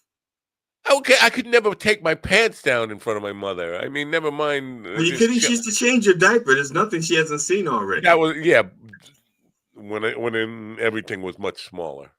Even the ass was much smaller. But no, I mean, my concern is how do you wipe? That's all I want to know. Well, I mean, yeah, you can. Also, how do you're gonna get shit all over your fucking car? I mean, it depends on how gravity is going to push it out and down. Well, no, it's going to be projected out a little. If you're driving at 65 miles an hour on the car is moving, it's just going to shoot back. But right, the car is moving, so it's actually the shit's going like this, and the car is going like that. So it's. But my concern is how do you wipe? Unless you're going to air dry, you're going to tilt it. You're going to tilt it and have like the air hit the crack. It's like a wind day. Yeah, a wind day. Did you see this video floating around this weekend from Elon Musk and the? Hopefully, you guys can see that. Oh yeah, with the listen, he's just a fucking tart. He's a guy who. Yeah, there we go. He didn't get beat up enough. He did not get beat up enough. We should start to beat. What's he doing? It looks like he's holding a small satellite in front of a girl's head. I think it's like one of those rubber band plane deals. He took the forks and knives and spoons and put them all together, and it was like, look at me, I can do that. That was it. And the people are looking at him like, this guy is tired, isn't he? He really is. Now, I don't think he's as dumb as people say, but I know he's not as smart as people say too. But he's definitely he's intelligent to the point where he could. I think he's spectrum intelligent. I think he's on the spectrum intelligent. I don't think he's a genius without issues. I think he's got he had a lot of money behind him, so he's eccentric, right? Yeah. But he could pass, like, on his own, a college entrance exam, like SAT or ACTs or whatever he took when he took them. But, but he's not a genius. I mean, is that what the defining line now? Anybody who can get into a... Well, he could be very book smart, but like, he just doesn't have common sense. Yeah, he doesn't process information very well. And any information he processes through a very, very skewed filter. Listen, I've been socially awkward all my life, but that guy takes the cake as far as being like completely not comfortable around human beings. Doesn't know how to act ever. Doesn't know how to conduct himself. Doesn't know how to speak to people. Really, very weird dude. And this is our president. Before we bring Kelly in, I just wondered if we could touch on maybe a little bit later the fact that security clearances have been removed for like 18 Democrats. That's what I was talking about. They were all the vengeance things, right? I'm not going to seek vengeance, and then everybody who I never liked. Here's one of the things that tickled me. Vindman, who is on the list, he on live television, they asked him about losing his security clearance, and he said, "No, how do you feel about your security clearance being revoked?" And he says, "Well, I'm revoking his revocation." Because I haven't had security clearance for 5 years, so I'm now going to take over security clearance. Yeah, he's revoking security clearance of people who don't have security clearances just because they were Democrats and offended him. Maybe you should check on whether they have it before you go and take it away. That's a weird. Oh, he's just going to say, "See how good I am." Well, he's just going to say I did it retroactively. I took it away 5 years ago. I'm taking away all the millions of dollars that you have in your bank account. All of it? All of it. Wow. Can you at least leave me half of it? No. Well, first, can you tell me where it is, which bank it's in, and then at least leave me half of it? Yeah, Banco Popular. No, that's even before your time, Banco Popular, because I know I'm like much older than you. Banco Popular. Yeah, you are. You got me by several months. Right. All right, well, let's get to Kelly. How about that? You want to? Kelly Kassoff is here. And you can ask her. You can ask her what you did to offend her. I was born a man. Were you? I think she's wounded. You know what? Her book. Well, the title of this program, this episode, is "What I Wish I Knew Before Releasing My First Book."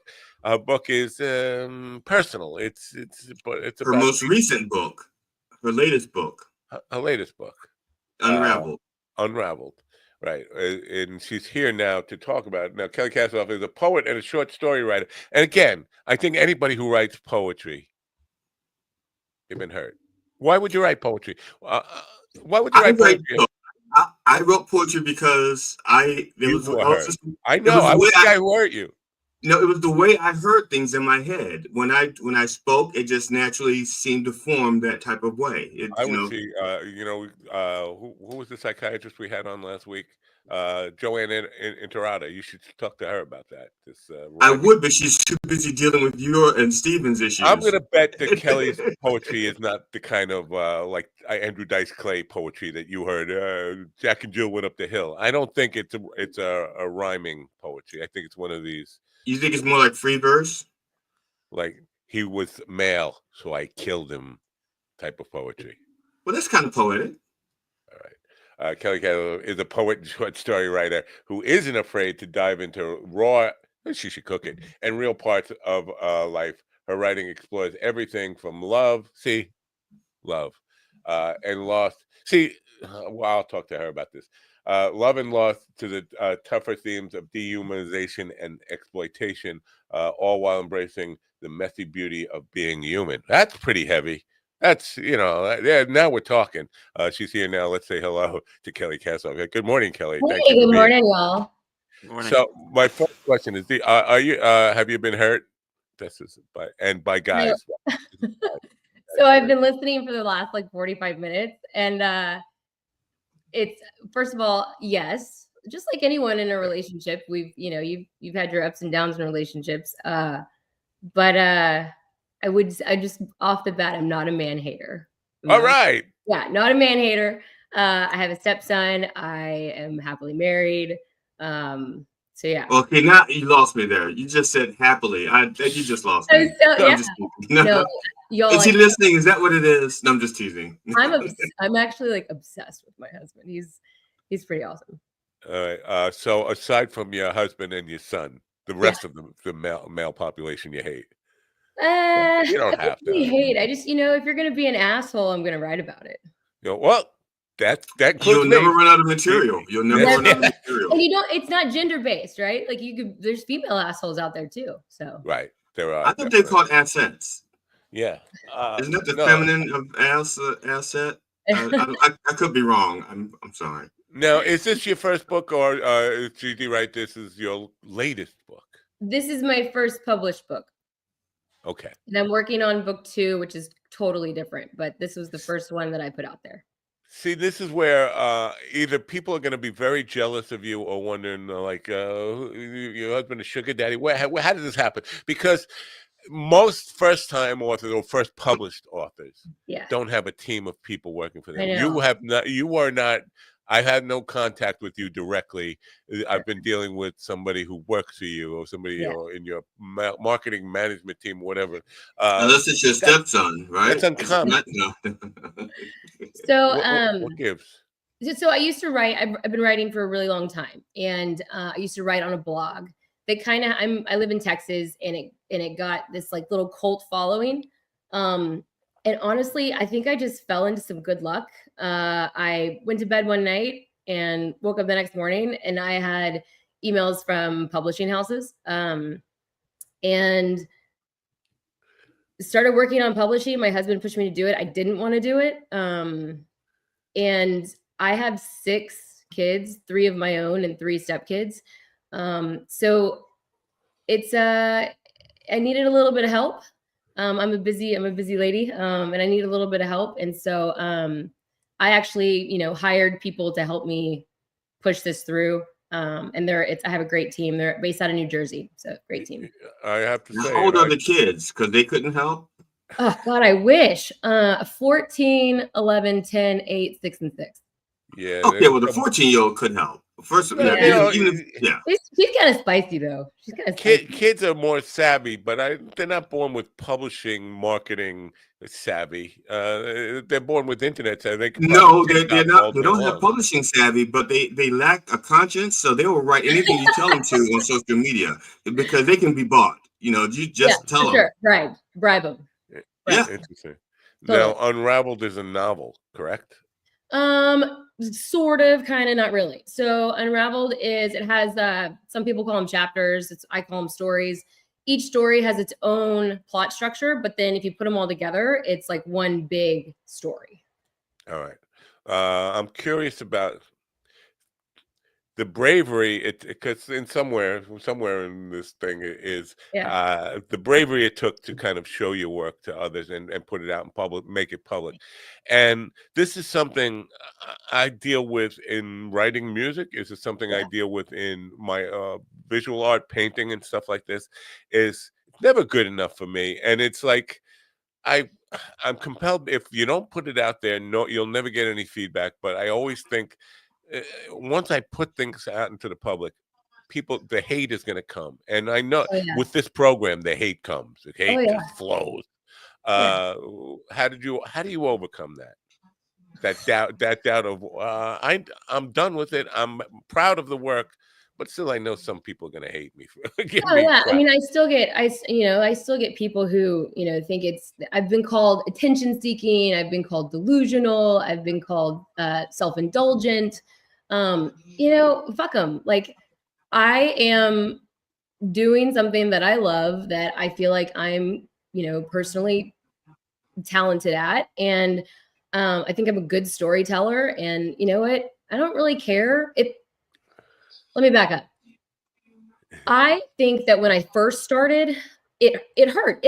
Getting negative feedback stings no matter what, right? Like your work is perfect. You're writing your music, you're painting, like, to you, it's beautiful. And someone else, you're just like, I was like, why are they like coming at me like this? And it felt like a personal attack. And then over time, I was just like, one, you either don't understand what I'm doing because you're not educated enough to figure it all out, or two, you're just jealous. Like, you're just jealous that, like, you don't have a talent that you're working on and you're trying to achieve. Now, was the criticism you're receiving worse than the criticism you would give yourself? Because most of us are our own worst critics. Yeah. And it doesn't, when we do it, it doesn't seem to hurt as much as when other people do it. So was there criticism more painful than what you would do to yourself? I think so. And I'll give you a bit of background on this, is that, so I was married. This book is a lot about my divorce. I was married before.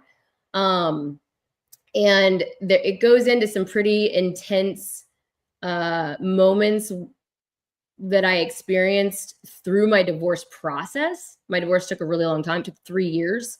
Worse than publishing? Oh my God. Horrible. Horrible.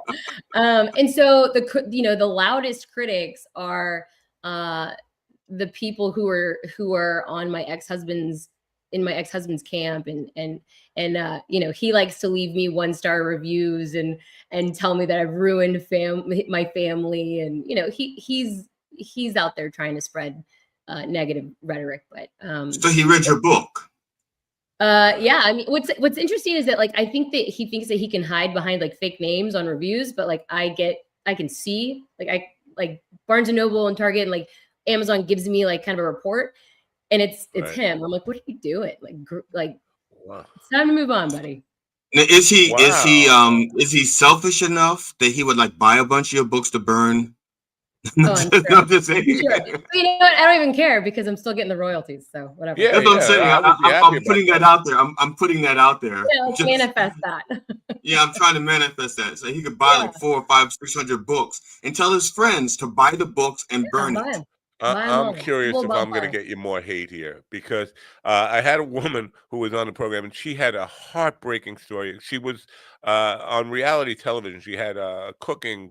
She had a restaurant, and her husband was the chef at the restaurant, and he was a gambler and lost the business on her. And eventually She was told, as she told the story, it was like I was almost in tears listening to her tell the story. The husband lost the restaurant, lost all the money. It was just like ruining her marriage. And then he grabbed it. She picked him up, and they were arguing out in front of the house. He grabbed a gun and ran in the house. Now her kids are in the house, and he says he's going to kill himself in front of their children. She runs in. She hears a gunshot. And she runs up the stairs, and her son is standing there watching as her father, as the kid's father, killed himself in front of her. And she's telling this story. And when I put the program into AI, it cut up a bunch of reels, and all the people online were negative, like this woman, she's an idiot, and like just crying and oh, poor me. Like, you got to listen to her whole story. You can't just, but they are so quick to pile on. So, they are. People are going to hear. If they haven't been in your shoes and they haven't like experienced what you experienced, like they don't really have a say, right? Like, it's not fair to. There's a lot of Karens out there. I'll tell you that. There's a lot of Karens. They get real fired up. They think they're right. They think they're, everything that they say is gospel. It's stupid. That's a horrible experience for your guest, and like, shame on those people who judge her for that. Yeah. Well, I know anyone who's ever walked a mile in my shoes is going to need disinfectant. For sure. But for sure, we all have those moments, right? We all have those moments that like we have experienced in our life that are like, holy shit, like, one, how am I alive? Or two, how did I get through this? Or three, like, whatever it may be. I'll go back to writing. Like, I love to write about those moments. So the book that I'm currently writing that should be out, my manuscript should be done at the end of the year, is like, it's a lot of short stories, but they're some of mine, and some are people like you, like, who reach out to me and say, I've got this story. What do you think about it? This happened to me. This happened to a friend of mine. And I kind of put it all together because we all experience these like wild fucking experiences. And I think it's human nature to not tell our stories because we're scared of vulnerability. We're scared to peel back the layers. And so that's what I write about. Years ago, I reluctant friends of mine. I used to play in a band, and a friend of mine really thought I was talented. They were delusional, more delusional than I was. But I didn't want to be famous because I knew if I became famous, the first thing people want to do is talk to my mother. And that's the last thing I wanted was to have people talk to my mother. It was like, no, and I would rather not be famous than become famous and have people talk to my mother. Where is the chat room now calling him out on this? His mother is the star of this program. You couldn't know that because you don't. When was the last time I mentioned my mother? I deliberately haven't mentioned. I think it was last Tuesday at 9:35 a.m. See? I know. Well, because I made you aware of it. You still haven't made the mother warning to let people know that I'm about to talk about my mother. All right, fine. Let's get on the cover of the book. We're looking at the cover of the book. The book is called Unraveled, and the link to where you can buy it on Amazon is in the description, and it's flown across there. Shortened link. The cover looks like I used to be in the hair and beauty industry, and it looks like somebody who's just had a $700 haircut.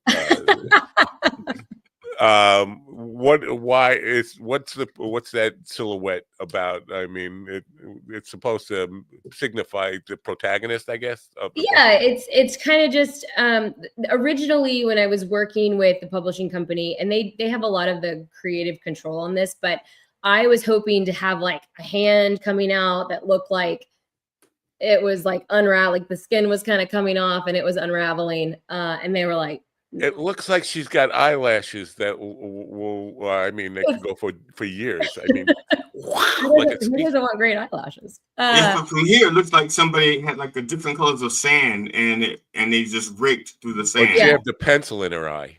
Yeah, exactly. It was something that they came up with. I wanted something very just simple. I wanted the word unraveled to be in red. And then other than that, I kind of let them take control of it. All right, here's where I get because you are a very attractive woman, but your hair is like straight down. Yeah. People on the radio can't see this. This is why I'm describing this. So you generally, I ask authors how Yeah. much of the protagonist of your book is you. Obviously, the physical characteristics are not, because this doesn't look anything like you. Yeah. So every story in the book is an experience that I had. So it is a raw telling of the moment. Like I bring you into that moment of my life, and you're sitting, you're kind of a fly on the wall watching what's going on and how I'm feeling. And I really want, when people read my book, like the purpose, the way that I've written it, it's like prose poetry. So it's long, free form poetry. It's like more of a story. I want you to read it in a certain way, and I want you to pause. I put like extra spaces in between words because I want you to pause. I want you to get hung in these moments of like where you're holding your breath. Yeah, it's written differently, and it's a wild ride. That's where the bravery comes in, right? Because last week I had on my evening program, I had a young lady who writes about her relationships, and she's a person who has open relationships, and she's so sometimes alone, but she's talking about deep things like sex and intimacy and all this stuff, and being really like stopping yourself and saying, do I really want to be completely 100% honest here? Because the world is going to be judging and knowing you wrote this. This is about you. This is, now we know. And there's moments in this book. There's a story called "Take Me to the Fields," and it is a very raw sexual experience. It's happening, it's I struggled with whether or not to put it in this book. There's other pieces that I have written that are really raw and spicy that I am holding back on publishing. But this one, like, there's things about like also, orgasms and there's a lot of spice in this book in that one chapter. Any like, do you not let your son read the book then? I mean, no, like my kids can read it. They can read it if they want. That's that was one of the things I struggled with, because my three daughters, I have three daughters. My three girls, some of this is about their dad, and so like I had to really kind of, like, I don't think I'd want to read it if I were your kid. Hold the line. I mean, don't be like I said earlier, like, don't be an asshole, and I'm not going to write about you. Yeah. Now, I know, mother alert. My, is that how it's wait, is that how I'm supposed to make this these mother segment? Is mother alert, mother alert, mother alert? I don't think that's my interpretation. But my mother had something of a tumultuous relationship with my father. Yeah. But she kept us out of it as much as best she could, except for the fact that they were physically fighting in front of us. But other than that, she never expressed her opinions. I shouldn't say never. She seldom expressed her opinions about him. And she said to us that she wanted us to grow up and have our own opinions of him. Right. So, and I totally think that is something that is true. And I think that is a space that I give my girls to do if they want to read. Now, look, my girls are little. They're like 10, 8, and 6. So the 8-year-old and the 6-year-old, they can't read this. There's no way they can understand it. They have a good relationship with their dad. I think that since, post-divorce, like he's actually become a father. Like he's forced to, because he's forced to have time with them. And I think he's doing a really good job. Now, look, when we were married, like it sucked. He was never around. So like they will have their opportunity to come up and use their own discernment with their relationship with their dad. I'm never going to force my opinions on them. But and I don't think my book is necessarily, the chapters in my book are not necessarily like opinions towards him. It's not like fuck him, he did this, he did that. It's more of like, man, in these really hard moments that we were both going through, like you made me feel like XYZ. Like you made me feel small. You made me feel this, like, like trying to keep it all together, trying to raise these little girls. And like, you were. Do you ever say the word narcissist in the book? I don't think so, but there is a line. There's a chapter called Manipulator of Ambiguity. And there's a line that says something along it says like, you're just a boy in the shape of a man with a mother that told you couldn't fail.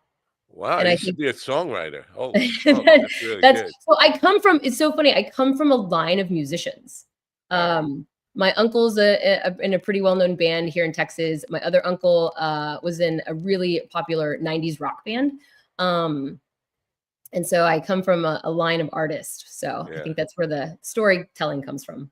The reason I asked about narcissists is because I don't know if it's social media that did this, but I see a people trend. calling each It's a other trend word. narcissists all the time. Like you never heard the word so much, and Right. all of a sudden everybody gets labeled as this. If you hurt me in any way, you're a narcissist. You're a narcissist. Right. I don't believe that, right? Like narcissism obviously is like a diagnosable disorder. I think that people get a lot. It's like when people say they have OCD, right? Like they don't have OCD, they have a preference. I think that people like to throw around terms. And I think people are I'm just gonna go out and say it. I think people are really fucking sensitive these days. And they need to kind of like grow a pair, right? Like not everyone's a narcissist because you got your feelings hurt. Yeah. Now, your ex-husband, is he remarried? Well, basically, this is the question. This is the actual question. I don't care if he's remarried or not, but if he were to get involved with someone else, is there something in the book that his new partner could learn from? I think so. Yeah, I think so. Not in not in a way of like labeling someone as like a bad human, but like when you're alongside someone and someone is really struggling, like emotionally and in a really dark space, like the way that you support them and how you support them, I think speaks volumes for your character. Yeah. When that's when I guess our truest nature or our basest nature comes out is when we're being challenged and pushed. Totally. So I have this kind of like ongoing thought in my head every single day of like this line of integrity. And like, do you live above the line of integrity or do you live below the line of integrity?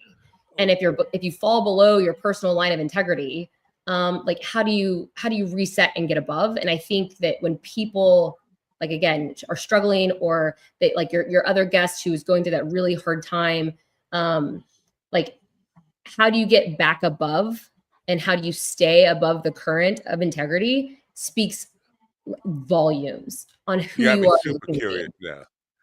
Because this line of integrity you talk about, this is based on your values, your core values, your principles, and all this kind of stuff. And it takes some real introspection to people. I don't think they ever define their true core values or principles. They just go by what vibe in the moment type of thing. Well, and I think that people don't take the time to be introspective at all anymore. I think that we live in a very fast-paced social media instant gratification world now. And I'm almost 40. I'll be 40 in like 2 weeks. And so I grew up in a time when there was like no internet, right? Like I remember when AOL came out, and I see all these younger generations now, and they like they don't have the ability to like sit down for a second and say like, how does this make me feel? Or how could I have done this better? Like how do they don't have any introspection. Right.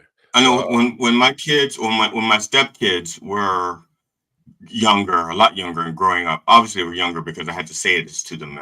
So it's obviously it happened in the past. So they were younger, but I used to tell them, I said, when you come across a difficult decision, I said, if you don't think you can look at yourself in the mirror and own up, let me literally look in the mirror and own up to what you did, then don't do it.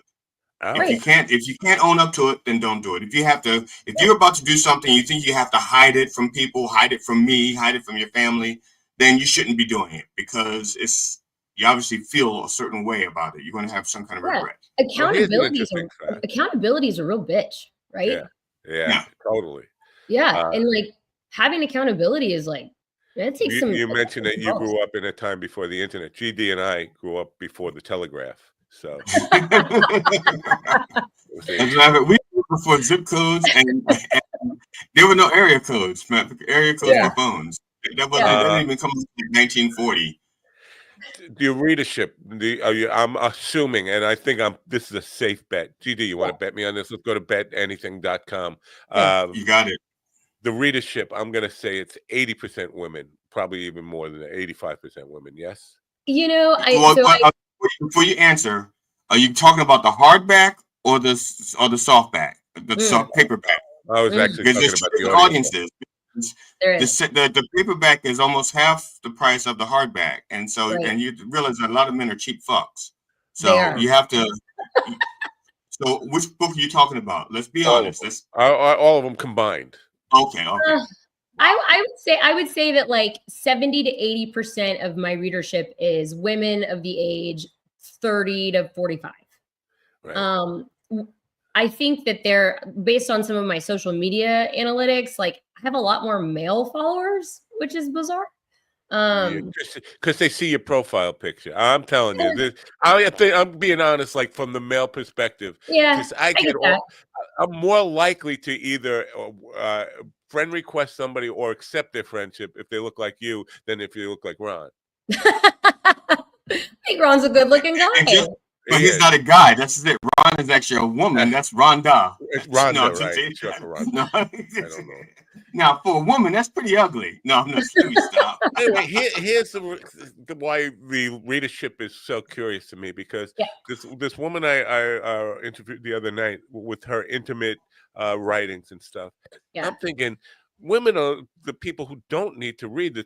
People who need to read this are guys, first of all, in today's day and age, people who need to read it are trans women who want to really connect with the true female experience and understand what it's like to be a woman, but also guys who want to be players, guys who want to not be players, just improve their ability to be in relationship with women, to understand our own shortcomings and things we do that might get overlooked because we just uneducated in relationship.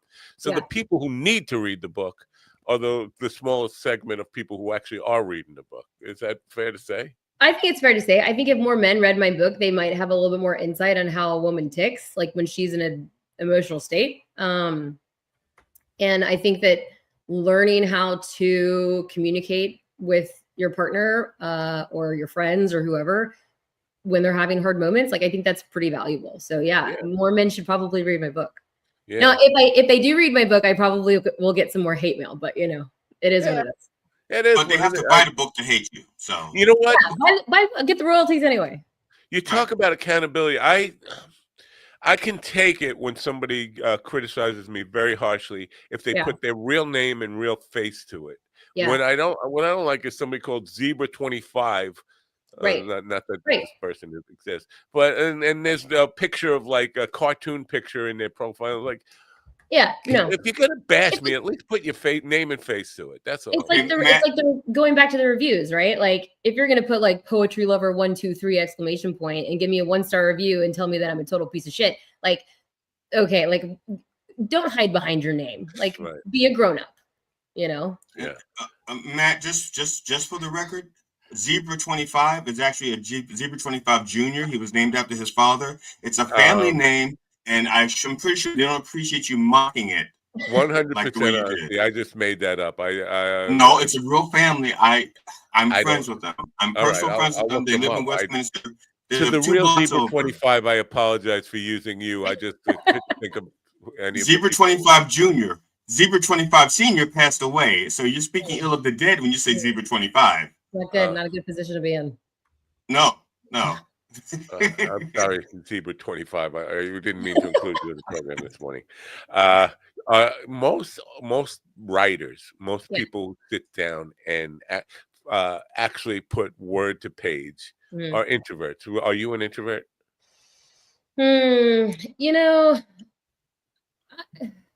I would say yes and no. Like I like to be at home, and I don't know if that makes me an introvert though, but like I like to be at home and like quiet spaces. But I also in my like in my like younger years, and like I like to go out and have a couple martinis and like have fun. But I think as I've gotten older, I can appreciate the stillness and quietness of like just being home and having an easy night. When it comes to just like conversing with people, when right before I came on, you guys were talking about Elon Musk and how much of a weirdo he is.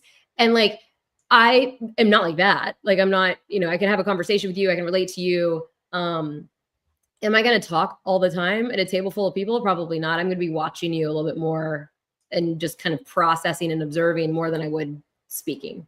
So we wouldn't have to hide like the sharp objects. No, just kidding. 'Cause that's how I feel. That's how I feel about Elon Musk. I've watched him with the chainsaw. I feel like you need to hide the sharp objects. Yeah, the guy's obviously a genius, but man, he's a strange human. Did you guys see that video of him at the inauguration where he's kind of like his eyes were kind of flickering back and forth? Yeah, I was That's like, ketamine. that's what I thought, right? Like he got me. I was like, he's like on drugs. Yeah, like that's not normal. People don't act like that. Yeah, I would take issue with you. I don't think he's a genius. He never invented anything. He bought stuff, and he's very good with knowing what to buy at the right time and all that stuff. But all the things that he's given credit for, those weren't. He just bought the right PayPal, Tesla. He has ideas and visions of things, and then he throws the money at it and at people who try to make it come true. For him. Yeah, I like almost better than sex. I want to go to Mars. He keeps throwing money at it. He says, "I'll take you and I'll give you Mars." One with Emerald Mine money, I would have pissed away and wouldn't have been successful. But so I give him credit where that's due, because it does take some business acumen and good sense. Totally. To know what to do with the advantages you were born with. But if you have enough money, though, you can afford to make mistakes. I mean, if you don't have much money, you can have all the ideas in the world. If you your first attempt doesn't, you could go broke, have your first attempt and be so close to perfecting it, but not have the money to get it done right. And then next, Who brought up Musk? I didn't want to talk about Musk. Anyway, I want to talk about Kelly in the book. But being Kelly, what do you think of Musk? No, I'm just teasing. No, I think I brought up Musk. Blame me. But being an introvert, first of all, you need that quiet time, right? To write, you can't write when you're being a social butterfly. You can't. So writing it, but now, do you get the equivalent of like stage fright? Because the bravery you talk about sharing your stories, just writing it down. Do you deal with that in the writing process? Yeah, I would call it writer's block. Like sometimes I get writer's block. Like I have all these ideas that are constantly swirling around in my head, and I can't get the right words to get them down on paper. And so I'm constantly like, I use my little notes app on my phone, on my iPhone, and I just like jot down words, and hopefully if I'm like running errands or something, like hopefully something will come to fruition with that. But I think that writing, I have to write like at nighttime. I have a weird, strange routine that I have to stick to. I write at nighttime. I have to put my AirPods in. I have to listen to classical music. I can't have any like noise. I can't have any distractions. And I sit in the same chair at the same table. And it starts to flow. And if it doesn't start to flow, then I bag it for the night. This is important for the creatives out there to understand that. But what I'm curious about is how long did it take you to figure out what it takes for you to get in that creative zone? Did it come naturally or just evolve, or was it a conscious decision that, you know what, this feels better? It kind of evolved. Like when I was younger, and I was, I drank more obviously than I do now, but I would have a couple glasses of wine and it would just start to flow. It's like Hemingway, right? Like you just kind of like, you get a little buzz and things start to happen and you sit down in your chair and you start to write. And so that went on for a while, and I felt like I needed to and then I started going through my divorce, and like I needed to drink alcohol, a ton of alcohol to like kind of get it all out. Now I don't really need to do that. I can just sit. But I think over time it just evolved, and I was like, I write better at night. One, my kids are in bed. There's less distractions. There's something still about the night. There's something that's like the world is sleepy versus like if I write in the mornings, like it's too much. There's lawnmowers going. There's people walking. It's too much. Totally get it. Yeah. So nighttime works for me. And as far as like where I sit, like it's just kind of a habit. Like I've always just sat in that same chair and on my same laptop and grinded it out. That's typically how I start my nights when I want to go for a drive. I'm like, I need to kick a few back, relax a little bit, then I go for a nice drive. Yeah, let's put a bottle of wine. When you say a few, you mean pick a few back, you mean bottles of Jack Daniels. Yeah, whatever worked for you that night. You know, I don't want to drive under stressful conditions. I want to be loose. You know, like some of the most prolific and interesting writers that I've ever, you know, read any of their works, they've all been like raging alcoholics, all of them.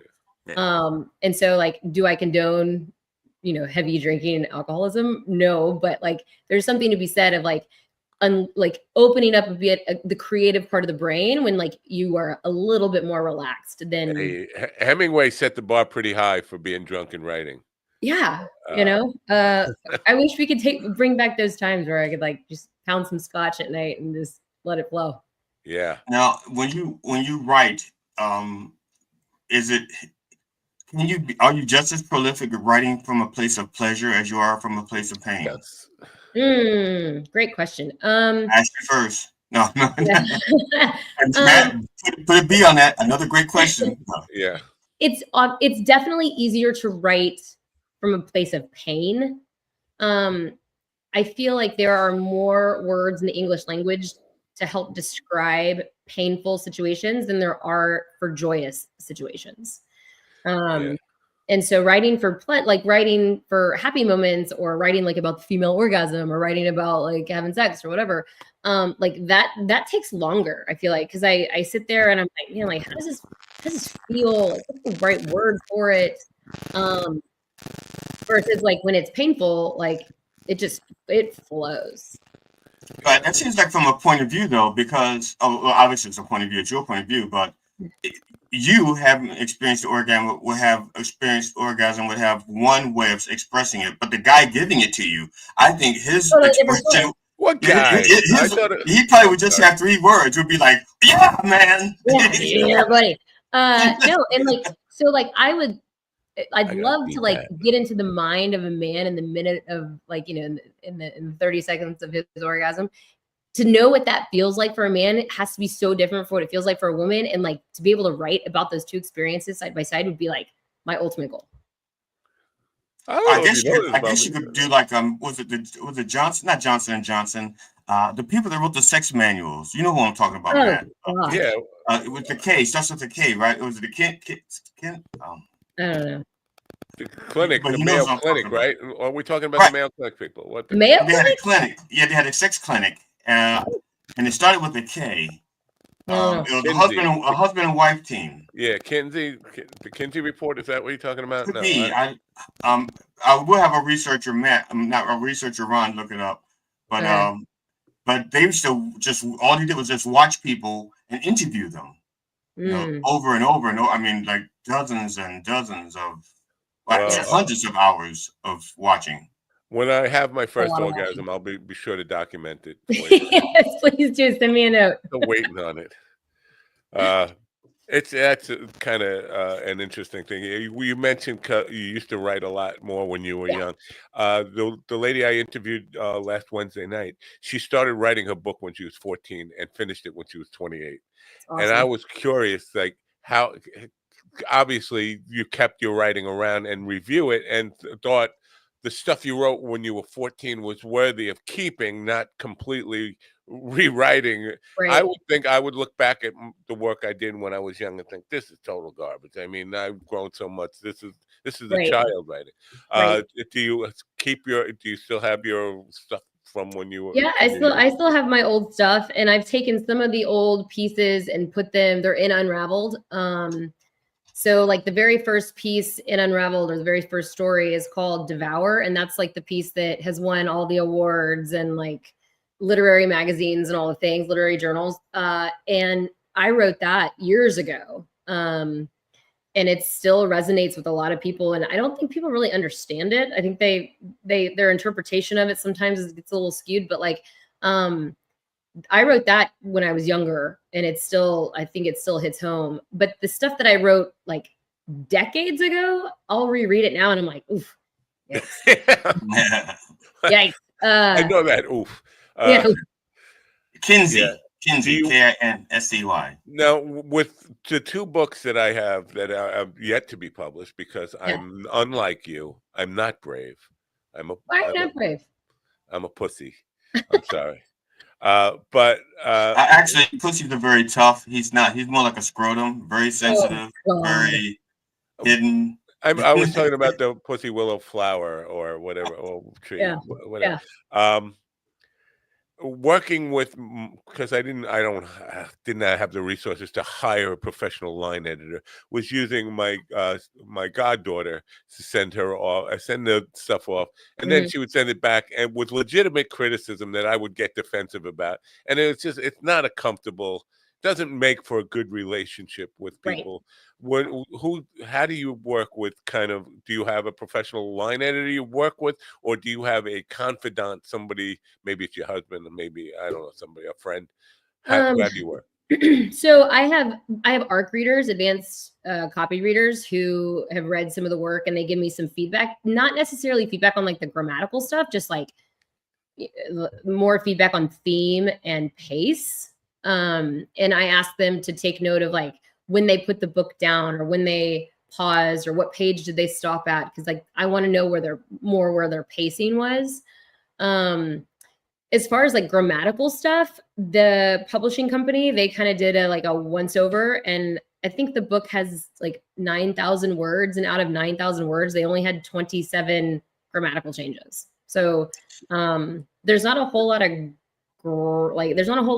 grammar structure in it. It's very free form. So I think that kind of helps. But as far as theme and how does it make you feel, which one did you like the most, which story did you like the most, which one resonated, which one didn't, what did you not understand? Like those are the ARC readers. And some of those people are just people that follow me on social media. Yeah. So people reach out to me and they're like, I want to read your work.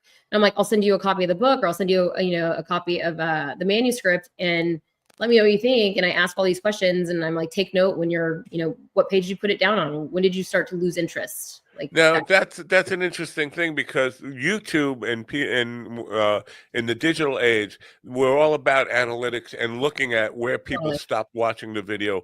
But by the time you get to that part, you've already published it, and it's too late to make changes to it. Right. Where did that insight come to you? Because I've never heard an author talk about that, understanding where their put down point was for them, and before you publish it, so that you can have maybe deal with that and help keep their interest a little bit longer. Where did that insight come to you from? So I think my background, I'm not a writer by background. I went to school and got an undergraduate degree in economics and a master's in finance and strategy. And so I have a strategy background. And so I ask a lot of questions all the time. And I think that has helped when it comes to writing, knowing my audience. And I think that's just part of like the training that I had in school. I took this class called Theory of Knowledge when I was in high school. And it basically was like, you are supposed to question everything in your reality. Like if you pull out a jug of orange juice from your refrigerator, how do you know what's inside is actually orange juice? Right. And so we would sit and talk about this for hours. And so I think that has structured my brain in a way where like, I want to know how you feel. I want to know where you stop. I want to know what page you stop on. I want to know the pace. What word didn't you understand? That's great stuff. Now, when you write, do you write on a computer? Well, let me get to the one. For example, I'm a prolific writer, not a prolific publisher, but I do write a lot. Yeah. And I have a way of writing that kind of disturbs my computer. It also often wants to correct what I'm writing. But I said, no, this is how I want it said. Yeah, I turn all that off. Okay. Oh, you turn it off. I'll say, because mine is just, okay. Yeah. I turn autocorrect off. I even have autocorrect off on my like text messages on my phone. Like I don't, no. If I wanted no capitalization or capital, if I want to misspell a word, like that's the way that I want to write it. I'll write it that way. Okay, because I left mine on because I wanted mine to learn how you write what I'm doing. Yeah, I wanted to learn how I write because sometimes it questions things. I'm like, oh yeah, I did mean, because it has like the way I will misspell a word on purpose. And if I go through and I spell it the right way, it'll say, do you mean this or this? And I said, do you ever use AI to write? I get this question a lot. Oh, hell to the no. Yeah. Well, here's the thing. Was just occurring to me, and I'm glad you asked that question because I'm going to send GD to Dr. Joanne Interrata, psychiatrist who was on the program last week, because he hates AI, but what he was just describing, having the thing learn his voice. was But it's exactly learning the AI process. but I'm not. I am not. I understand that AI exists, and I understand it exists as a tool. But now, like, it's in my car, it's in my phone, it's in my television. I understand that. But what I oppose to is if I were stuck. I'm like, someone says to me, GD, you're doing a set tonight. We need you to write some new material, and I go to GPT for inspiration. And it's like, no, I will take it from my life, my experience. I don't need someone else's experiences to write about unless I observed it myself. I abhor. Did I say that 3 times? Yes, I did. Now you're going to appear in my mirror, aren't you? I have a great deal of disdain for AI. I'm sorry. Let's move on. I'm sorry. I didn't mean to insult you like that. I didn't mean to insult you like that. I'm lying. I actually meant to. No, I think that there's a place for AI. I think when it comes to writing and like being an author, there's no place for it, right? No, like, there is a place for AI. GPT is ever going to be able to feel. Well, maybe we'll get robots and they will feel, and then the world will end. But like I don't think ChatGPT or whatever it's called is ever going to be able to feel what you feel in the moment that what you're trying to write about, right? They're just going to spit out words that sound really good and sound really fancy. I'm gonna tell you, I have where I appreciate AI, and I was really fighting this. I was fighting this for the longest time. I didn't want AI touching my stuff. I have material. I'm in my book. There's stuff that's actually taken from my actual performances, which means I'd have to go back and listen to my performances and write down the words as I say them. I can have ChatGPT or whoever the AI listen to my material and write it up, and then I'm only going through and correcting it as opposed to listening to it, because I have a hard time listening to my material over and over again, trying to get the words exactly right. Right. I think that AI is honestly, and I might get hate for this, but like I think AI is going to be like the dumbing down of the human race. Oh yeah, because we take every opportunity we have to dumb ourselves down. We take it. Everybody wants easy.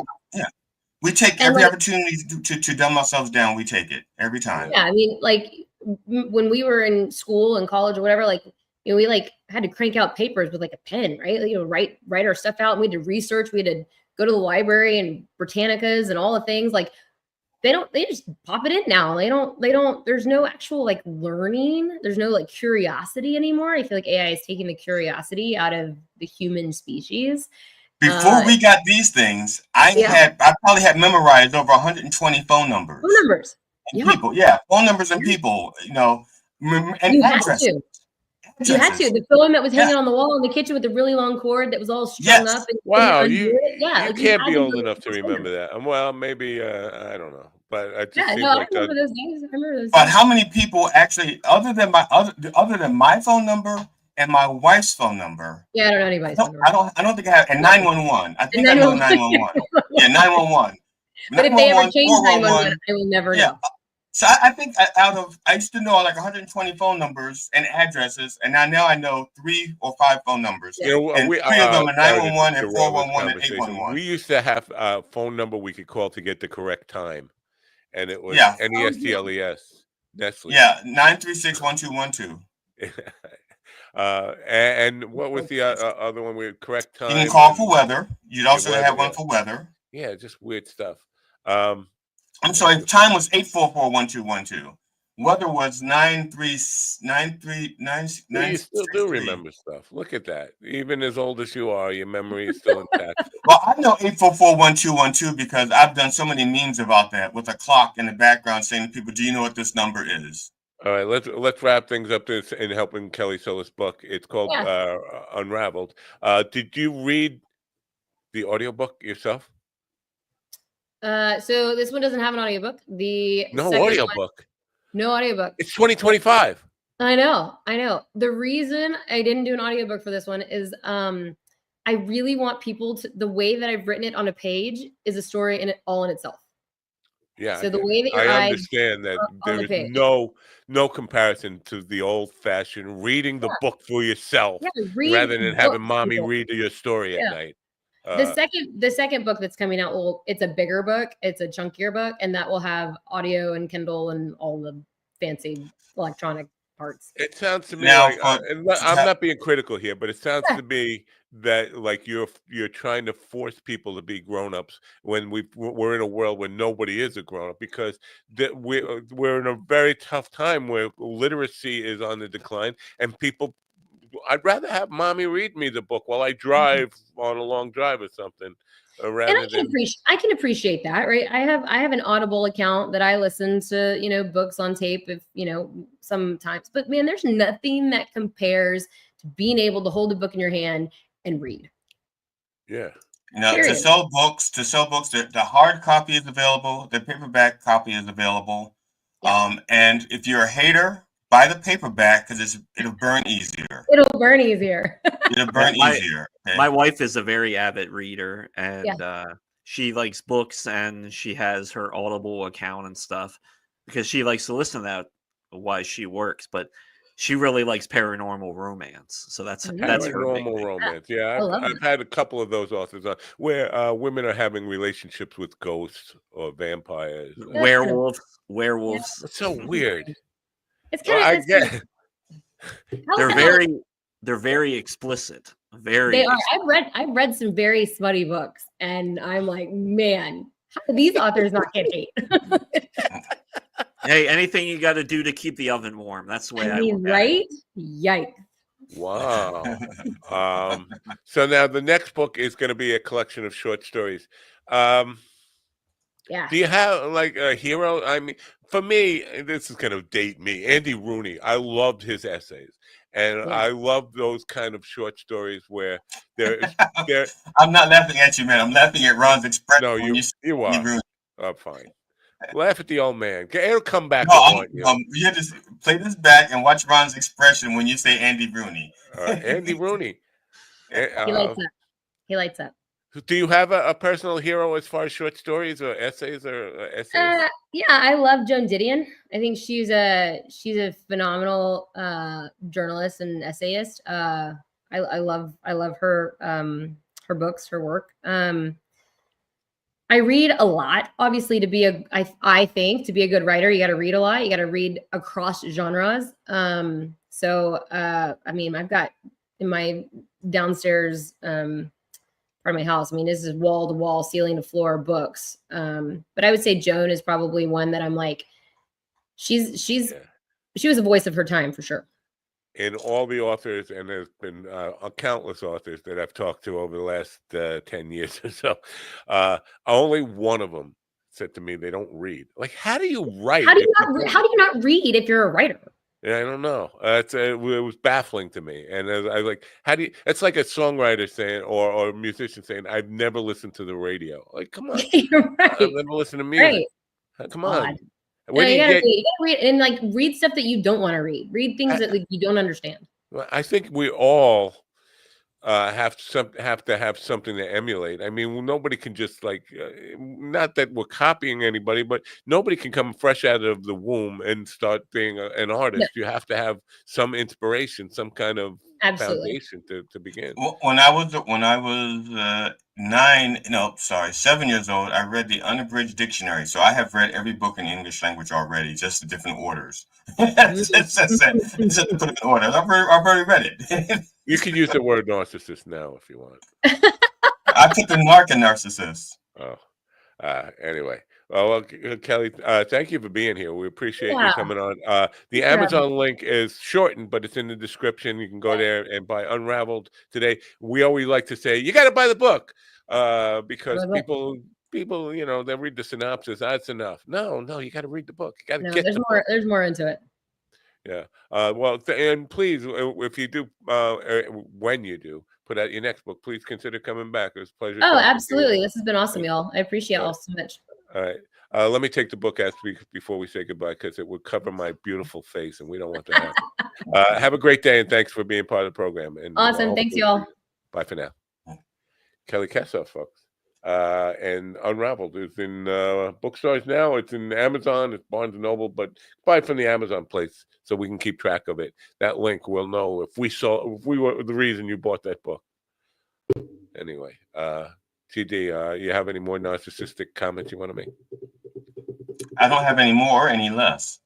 Oh, I any have the same less. number of narcissist comments I make every day. Right. So What is the problem with Andy Rooney? Is you don't like no, Andy Rooney? no. I love listening to Andy What? Rooney on 60 Minutes. I never actually read his work. I loved him on 60 Minutes. I was just laughing at Ron's face because it just, No, Ron, that's Ron why is pretty I much. was asking what's wrong with the Okay. reason he made that face was this. What is it about Andy Rooney that you didn't like? What didn't?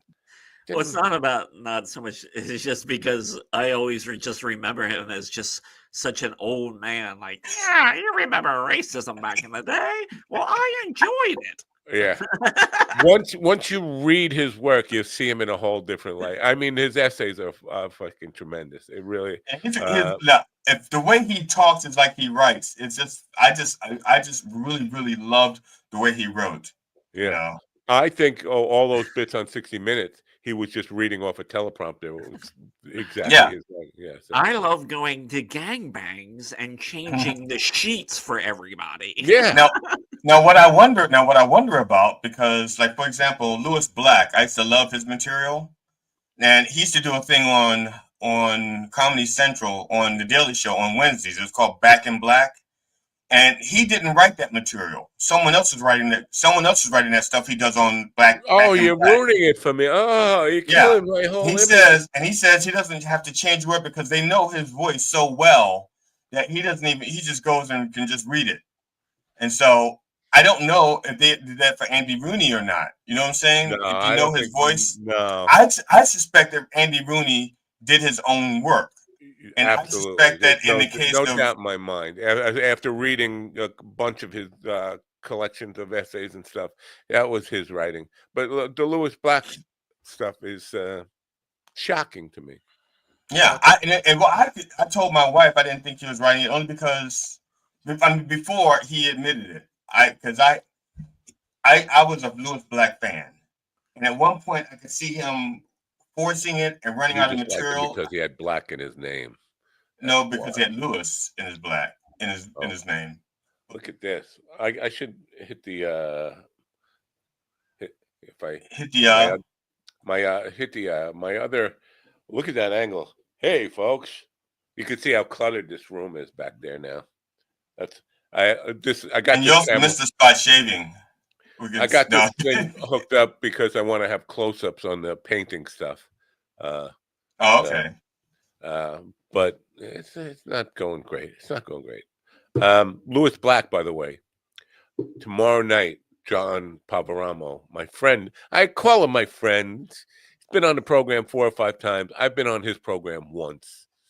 And he has all these celebrities on his thing, and he didn't invite me. He knows how much I want to talk to some of these people he's having on.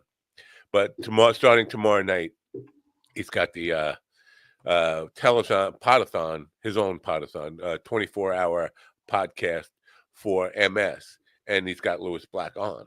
And Lewis Black is one. Now Lewis Black is kind of semi-retired, or he retired and came out. Right. He's like Michael Jordan. I'm not ready to retire, type of deal.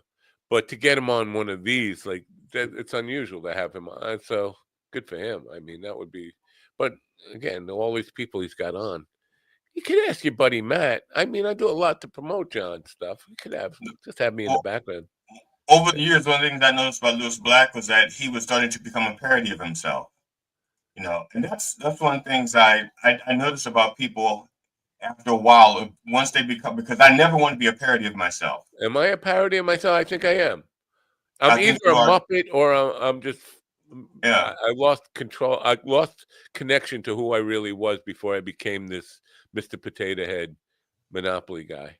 Yeah, and I never want to be a parody of myself. I mean, ever since I watched John Wayne as a kid, and I saw how he became a parody of himself, I never wanted that to happen to me. Huh. All right. Wow, that was an enlightening experience. But of course, if I did become a parody of myself, no one would notice because no one would care. Yeah. You think I'm a parody of myself? I think you've become one. Yeah, I think so. In moments. Can I get out of it? I don't know the answer to that. I don't know the answer to that. I think one of the things is like that. Well, usually you're a parody of yourself more in the morning, not in the morning, but when you're doing the first opening thing, Yeah. you know, they exaggerated curmudgeon-y. Oh yeah. You know, that's when it's Well, most apparent. that just feels natural. I mean, when I wake up, and today was, I call wake up like I never went to sleep. I'm fucking just beating myself up over anxiety, and I'm going back to Dr. Interada last week, where she's telling me you breathe in through your nose, take long, and then out through the mouth, and like you're gonna stimulate your vagus nerve. I've heard about this vagus nerve thing. Nothing stays in Vegas. Yeah. But it doesn't work for me. All I find is like I'm hyperventilating at that point, but I'm still fucking anxious and just cursing. Why can't I fucking get to sleep? I need to get to sleep, and it's not happening. So, are you aware? Changing the subject completely.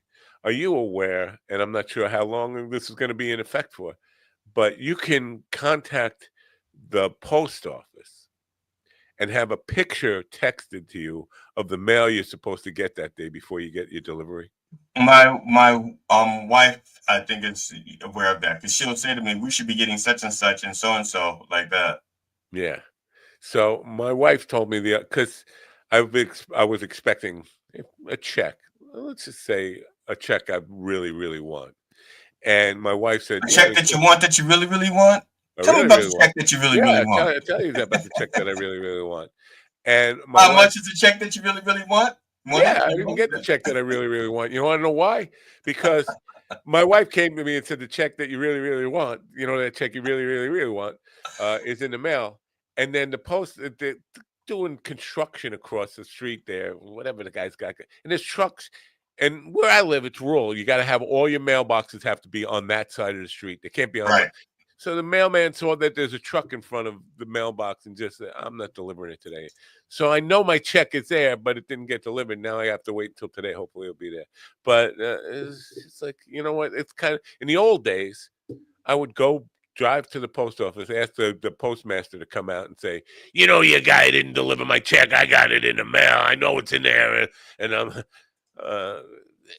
mailmen did their job.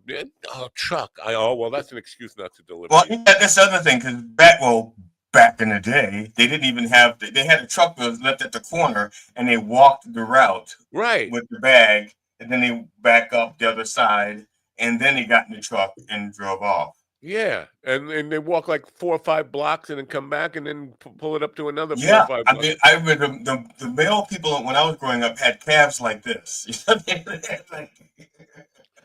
So you knew who the mail carrier was. You could identify him by his calf muscles. Now, this construction's been going on since February 28th. Friday, February 28th was when it started. I know because I was bitching about it on this program.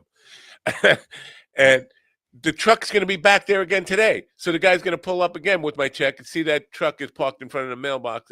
When am I going to get it? What do I have to do? Do I have to go? I have to go to the post office and pick up my mail? No, that's what you just put a barbaric. You put a note up that says, "Honk when you're here. I'll come out and get my fucking check." Put it on the guy's truck. No, just say honk. I'll come out and get it.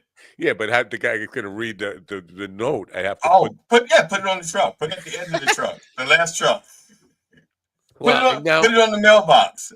All right. Put it on the mailbox. Segue. This is because somebody on, I did this whole thing about the Teslas being vandalized, and somebody said, well, personal. I think, to my knowledge, they're only vandalizing Tesla dealerships. Oh no, they're my individual car. He said, one guy on Twitter said, I bought my Tesla back when it was the environmental conscious thing to do because I was concerned about climate change. Now all of a sudden I'm being labeled a Nazi. And I'm like, I understand. This is really interesting. I understand how it goes because when you bought it, it wasn't a Nazi symbol. But shit happens, and it evolved into a Nazi symbol. You might as well be driving a swastika right now. So my suggestion to you is either put a flag on your thing that says, I am not a Nazi. I bought it before it was a swastika, or a bumper sticker or something like that. There's a lot of bumper stickers that say, I've seen them. I've seen a lot of bumper stickers that says, I bought this when I was conscious, ecologically conscious or something like that. So I looked it up, and the swastika was not before the Nazis actually co-opted it, it was a positive symbol. It came from India, and there is pre-Nazi marketing stuff. Like Coca-Cola had a Coca-Cola swastika. I'm not making this up. Coca-Cola's marketing was on a swastika before 1930. So while you're not responsible for that, shit happens, and you have to adapt to the time. It just so happens that you find yourself driving around a swastika now. Do something to say that I bought it before it was a swastika. Even the term Aryan is from India. I did not know what that. referred to the Aryan race. That was more Indian. That was not a pure white race. It was Indian. Yeah. So they it can happen to anything. Yeah. And the hardest thing is like swastika and certain terms.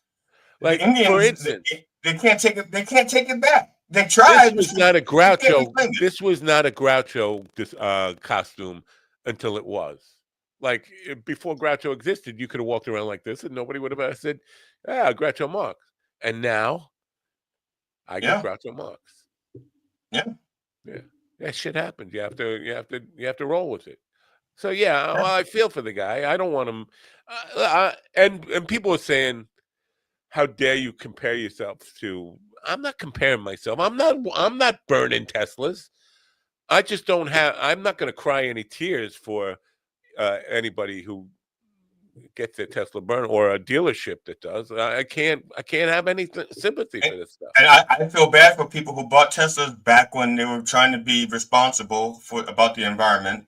They've got their car paid off, and then people saying, "Well, get rid of it." Why would you want to grab a new car payment if you don't have to? You think there's any bullshit behind that story, though? Because now I don't know about this. I'm not educated in this, but I think there were other electric vehicles that you could have bought that were probably even better on energy saving. But the Tesla was more of a status symbol. You were virtue signaling, and you were status symbol signaling when you bought that car, because you could have bought a Kia electric vehicle, right? Or am I wrong? I'm not, because there were, I could be wrong about this as well, but I thought certain vehicles had rebates and others didn't. Like Tesla, and because I know one of the things that Tesla was trying to, Prius, but I don't know if Prius was all electric or it's a hybrid. Well, we got kicked off of Twitter today. I saw that earlier, but I didn't know because I didn't pay the bill. I think it's because we were saying anti-Musk stuff. I do, because it happened around the time we were starting to dump on Musk a little bit. Could it be that the algorithm or whatever he's got is sniffing out like live streams that say negative shit about me? Shut them down. Or am I being? I wouldn't put it past them. I would not put it past them. But then again, what do I know? I'm just a real genius, right? I'm just a real genius who's not on the spectrum. All right. I'm not on Spectrum. I'm on Altice. I'm on Cobalt. No. Prius. Ian saying Prius. No, I thought we lost. Yeah, I said Prius. I didn't know if they were all electric or hybrids. The ones I know are hybrids. I think I did look it up about how much. I don't think with the charging stations and all that stuff, I don't think the carbon footprint of the Tesla, whatever the cars, I'm talking before these crazy tank looking things they put out. I don't think the carbon footprint was much less because of all the crap you had to go through with the charging stations and all that stuff. I don't think they were saving a whole lot of environmental. There were electric cars in the 70s. As a matter of fact, I think there was 1,500 of them that they had released, or that they had out leased. They had leased them for a year, just as a test marketing thing to see how it was going to work out. And everyone who had them loved them. There's 1,500 of them that were made, if I remember correctly. And it was the gas companies that petitioned states and stuff to just get rid of them. So when the leases were up, the people were not allowed to release them or lease them again. They had to have them all returned. But the lobbying against them was tremendous. I got to see who's on tomorrow. I know we have a show tomorrow. And I know. I think there's a documentary. I think it's called "The Last Electric Car." There's a documentary about that. Francine, what the hell? Podner Ehrenberg tomorrow. First-time author of a suspense thriller novel, The American Candidate. It's a fiction thing. She's a former U.S. Army major and retired supervising deputy attorney general. So it should be an interesting thing. We'll be on politics enough to scare the audience away again, because the audience hates politics. They hate our politics. They hate my politics. Yeah, as a matter of fact, in 1900s, they had electric vehicles. They had steam. They had some steam vehicles. They had an electric vehicle, and they were actually it was actually like a competition, so to speak. It's kind of like back with Beta versus VHS when they were both out, and it was like, who's going to win out? In There was an electric car. 1910, the 1910 Fruit Gum Company. All right, GD, what's the big hit? 1910 Fruit Gum Company. Right. You don't know? What are you talking about? 1910 Fruit Gum Company had they were a band that had a big hit in the 60s, and you don't know it. No. Huge hit. Anyway, in 1910, there was a 6-passenger electric wagon. Ian is letting us know about it. Good to see Ian here. He's getting up a little late. I think Well, at his age, it's getting kind of hard for him to get out of bed before 10. So you know all the Crack the Sky stuff, but you don't know a 1910 Fruit Gun Company.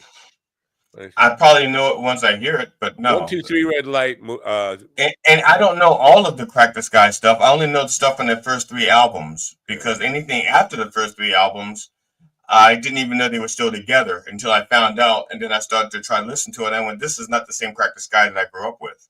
Oh, I did not know. I gotta go, guys. I have a call at 11:30 for a job. All right. That explains why you got here so early, Ron, because you don't usually get here before 9. You usually get here like at 8:58 and 47 seconds, and today you got here like at 8:40. Wow. Yeah. All right. Well, we'll wish you luck, and see you later. We're gonna wrap this up right away anyway. So I'll see you tonight. I'll see you tonight at Mr. Tongue, I think. Yep. Right? Yep. Go accept a job that I won't. All right. See you later. Let's do this. I don't know why I have to be on this side. Well, I'll tell you this. Only for me, it's easier because the way my camera is set up. When I look at you, it doesn't look like I'm like. You can mirror your camera, you know. I don't know if you know. I don't want to do that. I don't know if you know this about your camera. 1910 Fruit Gun Company, their biggest hit was 1, 2, 3 Red Light. But here's a list of their 8 big hits that they had. Simon Says, Simon Says, the song Simon Says. May I Take a Giant Step? They were very bubblegum, by the way. Bubblegum World is the name of one of their songs. Special Delivery, Indian Giver, The Train, and Please Me, Tease Me. Their biggest hits. So 1910. Now that one sounds like a sexual experience I had once. But 1, 2, 3 Red Light. No, not that one. The last one. Please. Yeah, that was the big hit though. You remember we used to play. Here you go, Matt. I know you wanted to know what that said. So. Red Rover, send GD right over.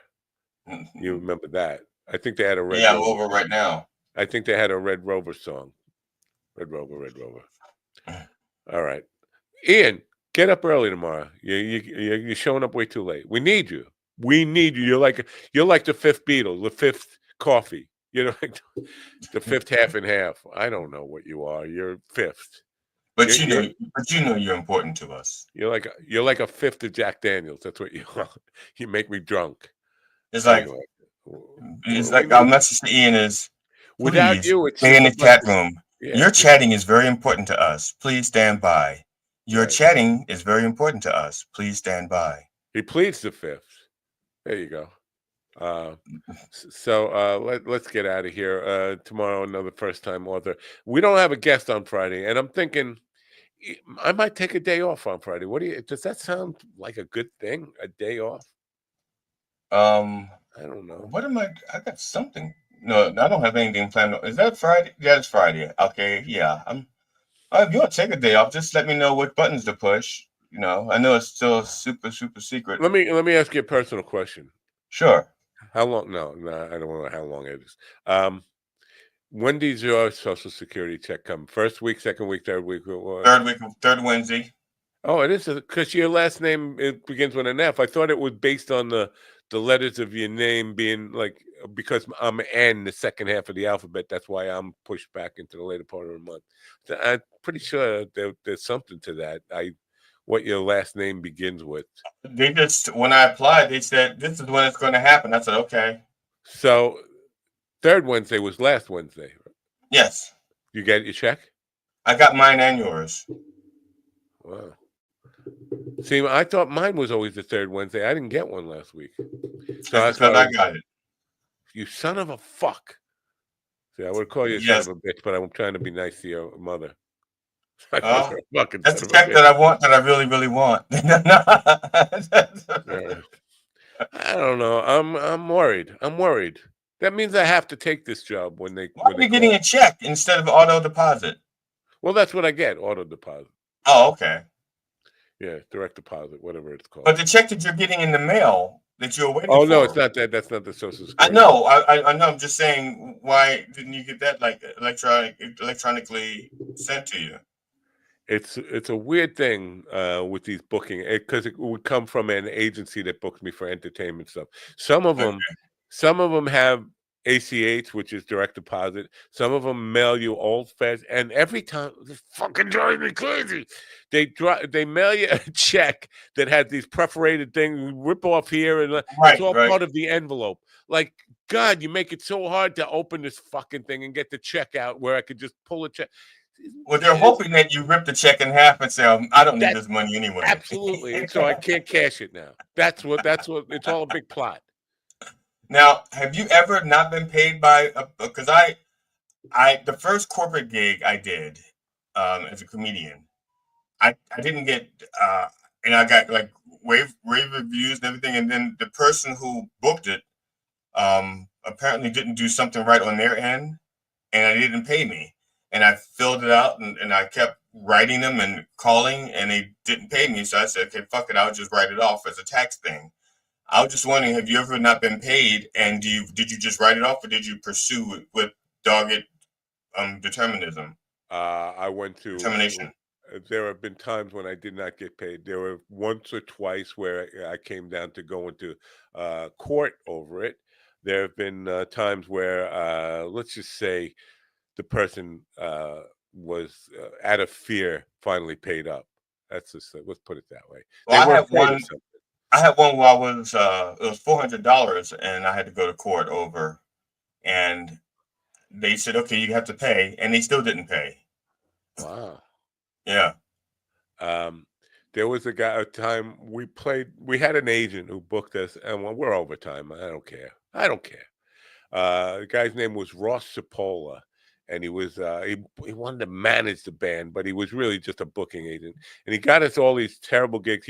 We were a original progressive band, and he booked us in a place called Cowboys. And Cowboys was what it sounds like in the day. They were looking for like Willie Nelson, Johnny Cash, Waylon Jennings, and we didn't play any of that stuff. We were playing original music, and if we played any covers, it would be like Steely Dan, Yes, stuff like that. And so the crowd didn't like us. And the manager showed up, and he saw us there, and he like, stop it, and then shut it down, and we all go home, and we don't get paid. And weeks went by, and finally I sued the guy, and we went to court, and I won the injunction against the club, the woman, the house. I put a lien on her house, the booking agent, and all that stuff, and they still didn't pay. It took me 20 years to get paid. By the time I got paid, it was like I was getting paid 1970s money in like the late 1990s. It's like, what am I going to give the band? $8 a piece? Here, this is not. This didn't work out right. The dog catcher, Ross Cipolla. No, not Ross Cipolla. Ross. It's the Brooklyn accent thing. You know, I wanted to talk about that. You know, do you hear your own accent? And I don't even know what a Maryland accent. You don't sound like you have an accent to me. I do hear it from time to time. It actually depends on what I'm saying, because for the most part, how should I put it? I have to be careful of how I talk, because actually my teeth are actually too long and they hit my lip a lot. I noticed that when you were blowing me. it's a pain. It's a pain. In more ways That's than exactly one. what I Not just like for myself, categorize not as a just pain. not just for myself, but for other people as well. And my upper lip, my teeth are hitting my bottom lip constantly, and so I have to be careful when I'm talking. Otherwise, I won't even understand what I'm saying. Well, I don't hear my accent when it's coming out of my mouth, but when I hear it from other people, I feel like I should move. I feel like I don't. I'm embarrassed by Brooklyn, Long Island accent. But Bernie Sanders got me the other day because he was talking about Musk and Trump, and he said all they're interested in is power, power. I was like, power. What is power? Is that what you're talking? And even that, if I try to enunciate it like It's that, you still hear power. power. Power. Now he's a Vermont guy, but he's Yeah. actually from Brooklyn, I believe, born and bred in Brooklyn. But that never left the power. They're only interested in power. I was like, oh God, I want to move to like somewhere in the Midwest where I can lose this Brooklyn sounding thing. It really makes you sound stupid. Well, it's funny because my wife obviously she hears my Maryland accent, and I hear her Maine accent. But we for the most part we ignore it until we do something that's exaggerated. So for the most part, it's just baked into the conversation. I hear my wife's Maine accent, but I ignore it, and she hears my Maryland accent, and she ignores it until I say something that's just so beyond what I would ordinarily say, and she'll go, "I hear that accent, I hear it." Wow. Did your wife and her family did they apologize to Donald Trump? For what? I'm not exactly sure. The governor must have governor of Maine, who I don't even know. The trans But thing. Trump came out and said yesterday that the state of Maine has apologized to him over the things their governor said. Like the state of Maine apologized. No. How does the state apologize to you? Was everybody together got on a phone call and said, "We're sorry"? I mean, how does the state? He's obviously full of shit. And the mayor, the governor of Maine says, "I'll see you in court." So I want to see that. I there's some things I just want to see for the sake of argument. I want to see out there. Salmonella Agency. Yeah, there we go. All Yeah, right. that was funny. That actually made me laugh. Yeah, Salmonella. Somebody had somebody named Salmonella as a regular character spot on their radio show. Might have been Imus. Might have been. I don't know.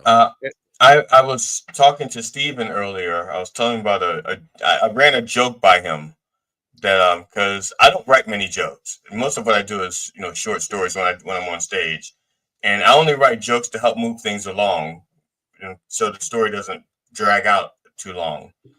And the thing I said was earlier I had to pee like a racehorse, and by that I mean I had a jockey beating me.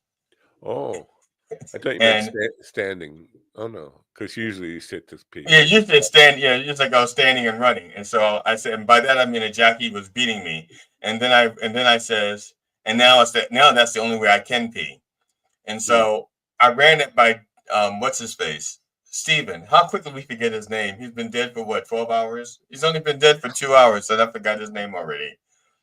It's a shame. No, the way he had to go. Will the Rev be eulogizing him come this Sunday? Because I didn't hear him say anything about Steven. That's a good question. I will have to ask because. Because I would give anything, just to come back to a full circle here. I would give anything to be able to pee like a racehorse. I pee like. Am I peeing? I'm not even sure if I'm peeing. It's just what happened to my what's that? Flomax. I think I need the Flomax. The prostate is just like I'm now dribble max. I'm a good dribbler. Thanks. I honestly, I don't remember laughing. Yeah, there you go. I did. All right, that's funny. All right, let's wrap this up and tell people what they should do, and then try to have a better show tomorrow. All right, fine. Yeah, and now Thursday is the day that the Jason Reverend Stewart comedian, and the funny pastor funny, pastor cheese, pastor Dennis Michaels or Michael Dennis, Mitchell Dennis Michaels, Michael the pastor. But here's the deal: less than a year in, I guess, Sam Kinison went from less than a year in comedy to blowing up, and he was a former pastor. Maybe there's something about speaking from the pulpit that actually prepares you for speaking in comedy clubs. Well, that, but also if you're a minister, you kind of like have a following, and it's easier for them. So I'm saying you have a following, even if it's like I would like I don't know how big a church he was in, but they'll say you got to check out the pastor, especially if he stayed clean. Yeah, if he stayed clean, that's a valid point. You make a valid point, but in Kinison's case, I think because he was not a preacher. He was in his act. If any of the people who saw him in church went to see his act, they'd be like, "This guy's not. There's nothing holy about him. He's satanic. We're going to a satanic church. We just didn't know." Yeah, but that was also a different time for So his, because like I said, I watched him, and there were only like 2 or 3 things that he said that I thought were, I thought like, wow, that's really funny. Other than that, he just seemed, the loudness was just overbearing. I couldn't take the loudness. Yeah. But like he said, got starting people, move out of the desert, go where there's food. Okay. I thought that was funny. But other than that, he overdid it. He did. You know what? If he would have done it a parody of himself. Like, she's got my cock. That kind of. If he would have just done it once, it would have been fun. Here you go. I'm going to get some hate mail for this. I don't think Sam Kinison was as good as the way we remember him or the status we've applied to him. If he hadn't died, I don't think we would have. He would have fizzled out. He would have been on Howard Stern doing Wild Thing even today. Like this would still be his thing. I don't think he would have grown from that. I agree. People who unexpectedly die young. I think Jim Croce would have been great if he would have lived. I think he would have been great. I think he would have continued to write great songs and done some really, really amazing things. But I agree with most of the point you were just making. Applies to most people who died young that we celebrated. Look, I have a cousin who was a criminal, no doubt about it, a criminal, very organized, very good criminal. He was a professional car thief, and he had a professional car ring. They would steal cars and put them into tractor trailers and then move, So the car was stolen. It was only on the road stolen for like 20 seconds, 30 seconds. Around the corner, inside of a truck, and they're looking for this car, that was stolen. And meanwhile, there's 3 stolen cars in a tractor trailer being driven across state lines. He had people giving him clean. And they're just waving to the cops as they go. Yeah. He had people giving him clean VIN numbers. So by the time he was done, everything was cleaned up. He was super organized. He was he was killed at the age 33 by a woman. They don't know which woman because he was a womanizer. There were so many women going in and out of his apartment. They couldn't tell you which woman was the last woman that went into his apartment and killed him. But he was killed. He was killed at the age of 33. Dogcatcher says Sam had funny premises, but his delivery manner was over the top and became tiresome quickly. I totally agree. Yes. We're getting now, Dogcatcher. You're going to get some hate on that. You're going to get some hate. No, you're not. I love you. I love you, Dogcatcher. Don't know his real name, but yeah. So my cousin was killed at 33, and at his funeral, the minister says, and I'm not gonna say my cousin's name, but so and so was killed at age 33, just like Jesus, and his mother goes, my baby was just like Jesus. Everybody knew that he was a criminal. He was. Now, the thing is, he was such a good criminal that he had a lot of property that he had bought. He owned an entire block. You know how blocks are like homes like this? Yeah. He owned every building in the block. One was a store. He owned a pharmacy. He owned a gas station so that he could launder the money. And it was all in one block. And when he died, he left it to his mother. She says, I don't want this. This is blood money. I don't want it. She didn't take it. Whoa. So she knew he was a criminal. She didn't take the money. But the minister says that he was like Jesus. She was, my baby was just like Jesus. Jesus did not run a car theft ring. Yeah. Steve is a dog catcher's name. Thanks for clarifying that, Steve. We'll call you Steve the dog catcher. The dog. No, that's Steve his middle name is Steve. So his first name is Dog and Catcher. So it's Dog Steve his Catcher. middle name. Dog Steve Catcher. Dog Steve Catcher. Or the Steve Dog Catcher. Or the At my father's wake, Pastor Craig, when my father was on his deathbed, he used to have this Presbyterian minister who Is came this the same father that got you engaged to that woman? No. He used to come and counsel him all the time, and I would have deep conversations with him because at the time I was very outspoken against organized religion, and so it turned out Pastor Craig was also, even though he was a Presbyterian minister, he got me. And so at my father's wake, Pastor Craig was giving the eulogy, and he says, as Matthew says, he was talking about, because I had mentioned to him, we don't cry for the people who died, we cry for the people that remain, and we the people who passed, we should be happy for them. They're in a better place. And he was kind of paraphrasing that. He says, as Matthew says, and everybody thought he was talking about the book of Matthew. I'm the only one that knows he's talking about me. That's kind of a similar story there. Anyway, we'll wrap this up. We're way over time. Thanks for everybody for joining. Wait, Dog Catcher has one more. Just one thing. First of all, she is funny, but I'm the funniest member of my family. Never forget that if you want to be back in our chat room. Okay, I am the funniest member of my family. Period. Wow. End stop. Full stop. That's it. Wow. It's me. She could be third funniest. She's allowed to be third funniest. If to be fair, he was talking about your aunt, which is a pet. It's not really a family member. You talk about your aunt. He was talking about how your aunt. Okay. In that case, I understand. Never mind. I gotta have my button to push that I can tell people. That's the show for you today, folks. Thanks for popping in. Tomorrow we'll have Jackie straight from the sound with his little froze up wet dick. No, we're not. We don't have Jackie tomorrow. I'm getting a call from Morocco. I'm not kidding you. Morocco. Holy shit.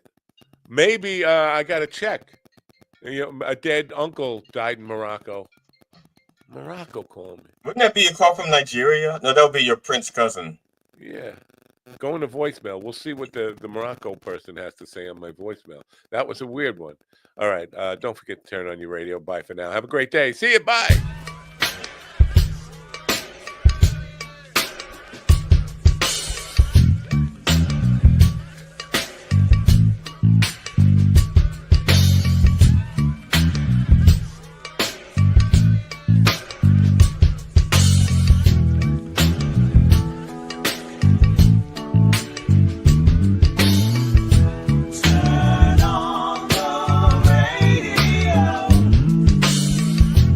I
to Minucci's. You must be the Monopoly guy. Oh my fucking god. If I'm not vaping, I'm raping. Vagina. Hey, we're out here. If you're gonna smoke the weed and drink and take some edibles, stop your Sending your parents a letter, tell them you're a whore. I'm sending your parents a letter, tell them you're a whore. I'm sending your parents a letter, tell them you're a whore.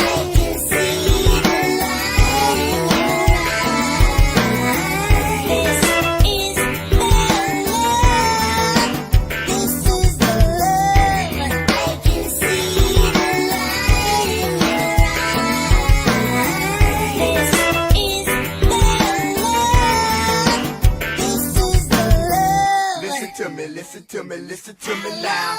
Listen to me, listen to me, listen to me now. Listen to me, listen to me, listen to me now.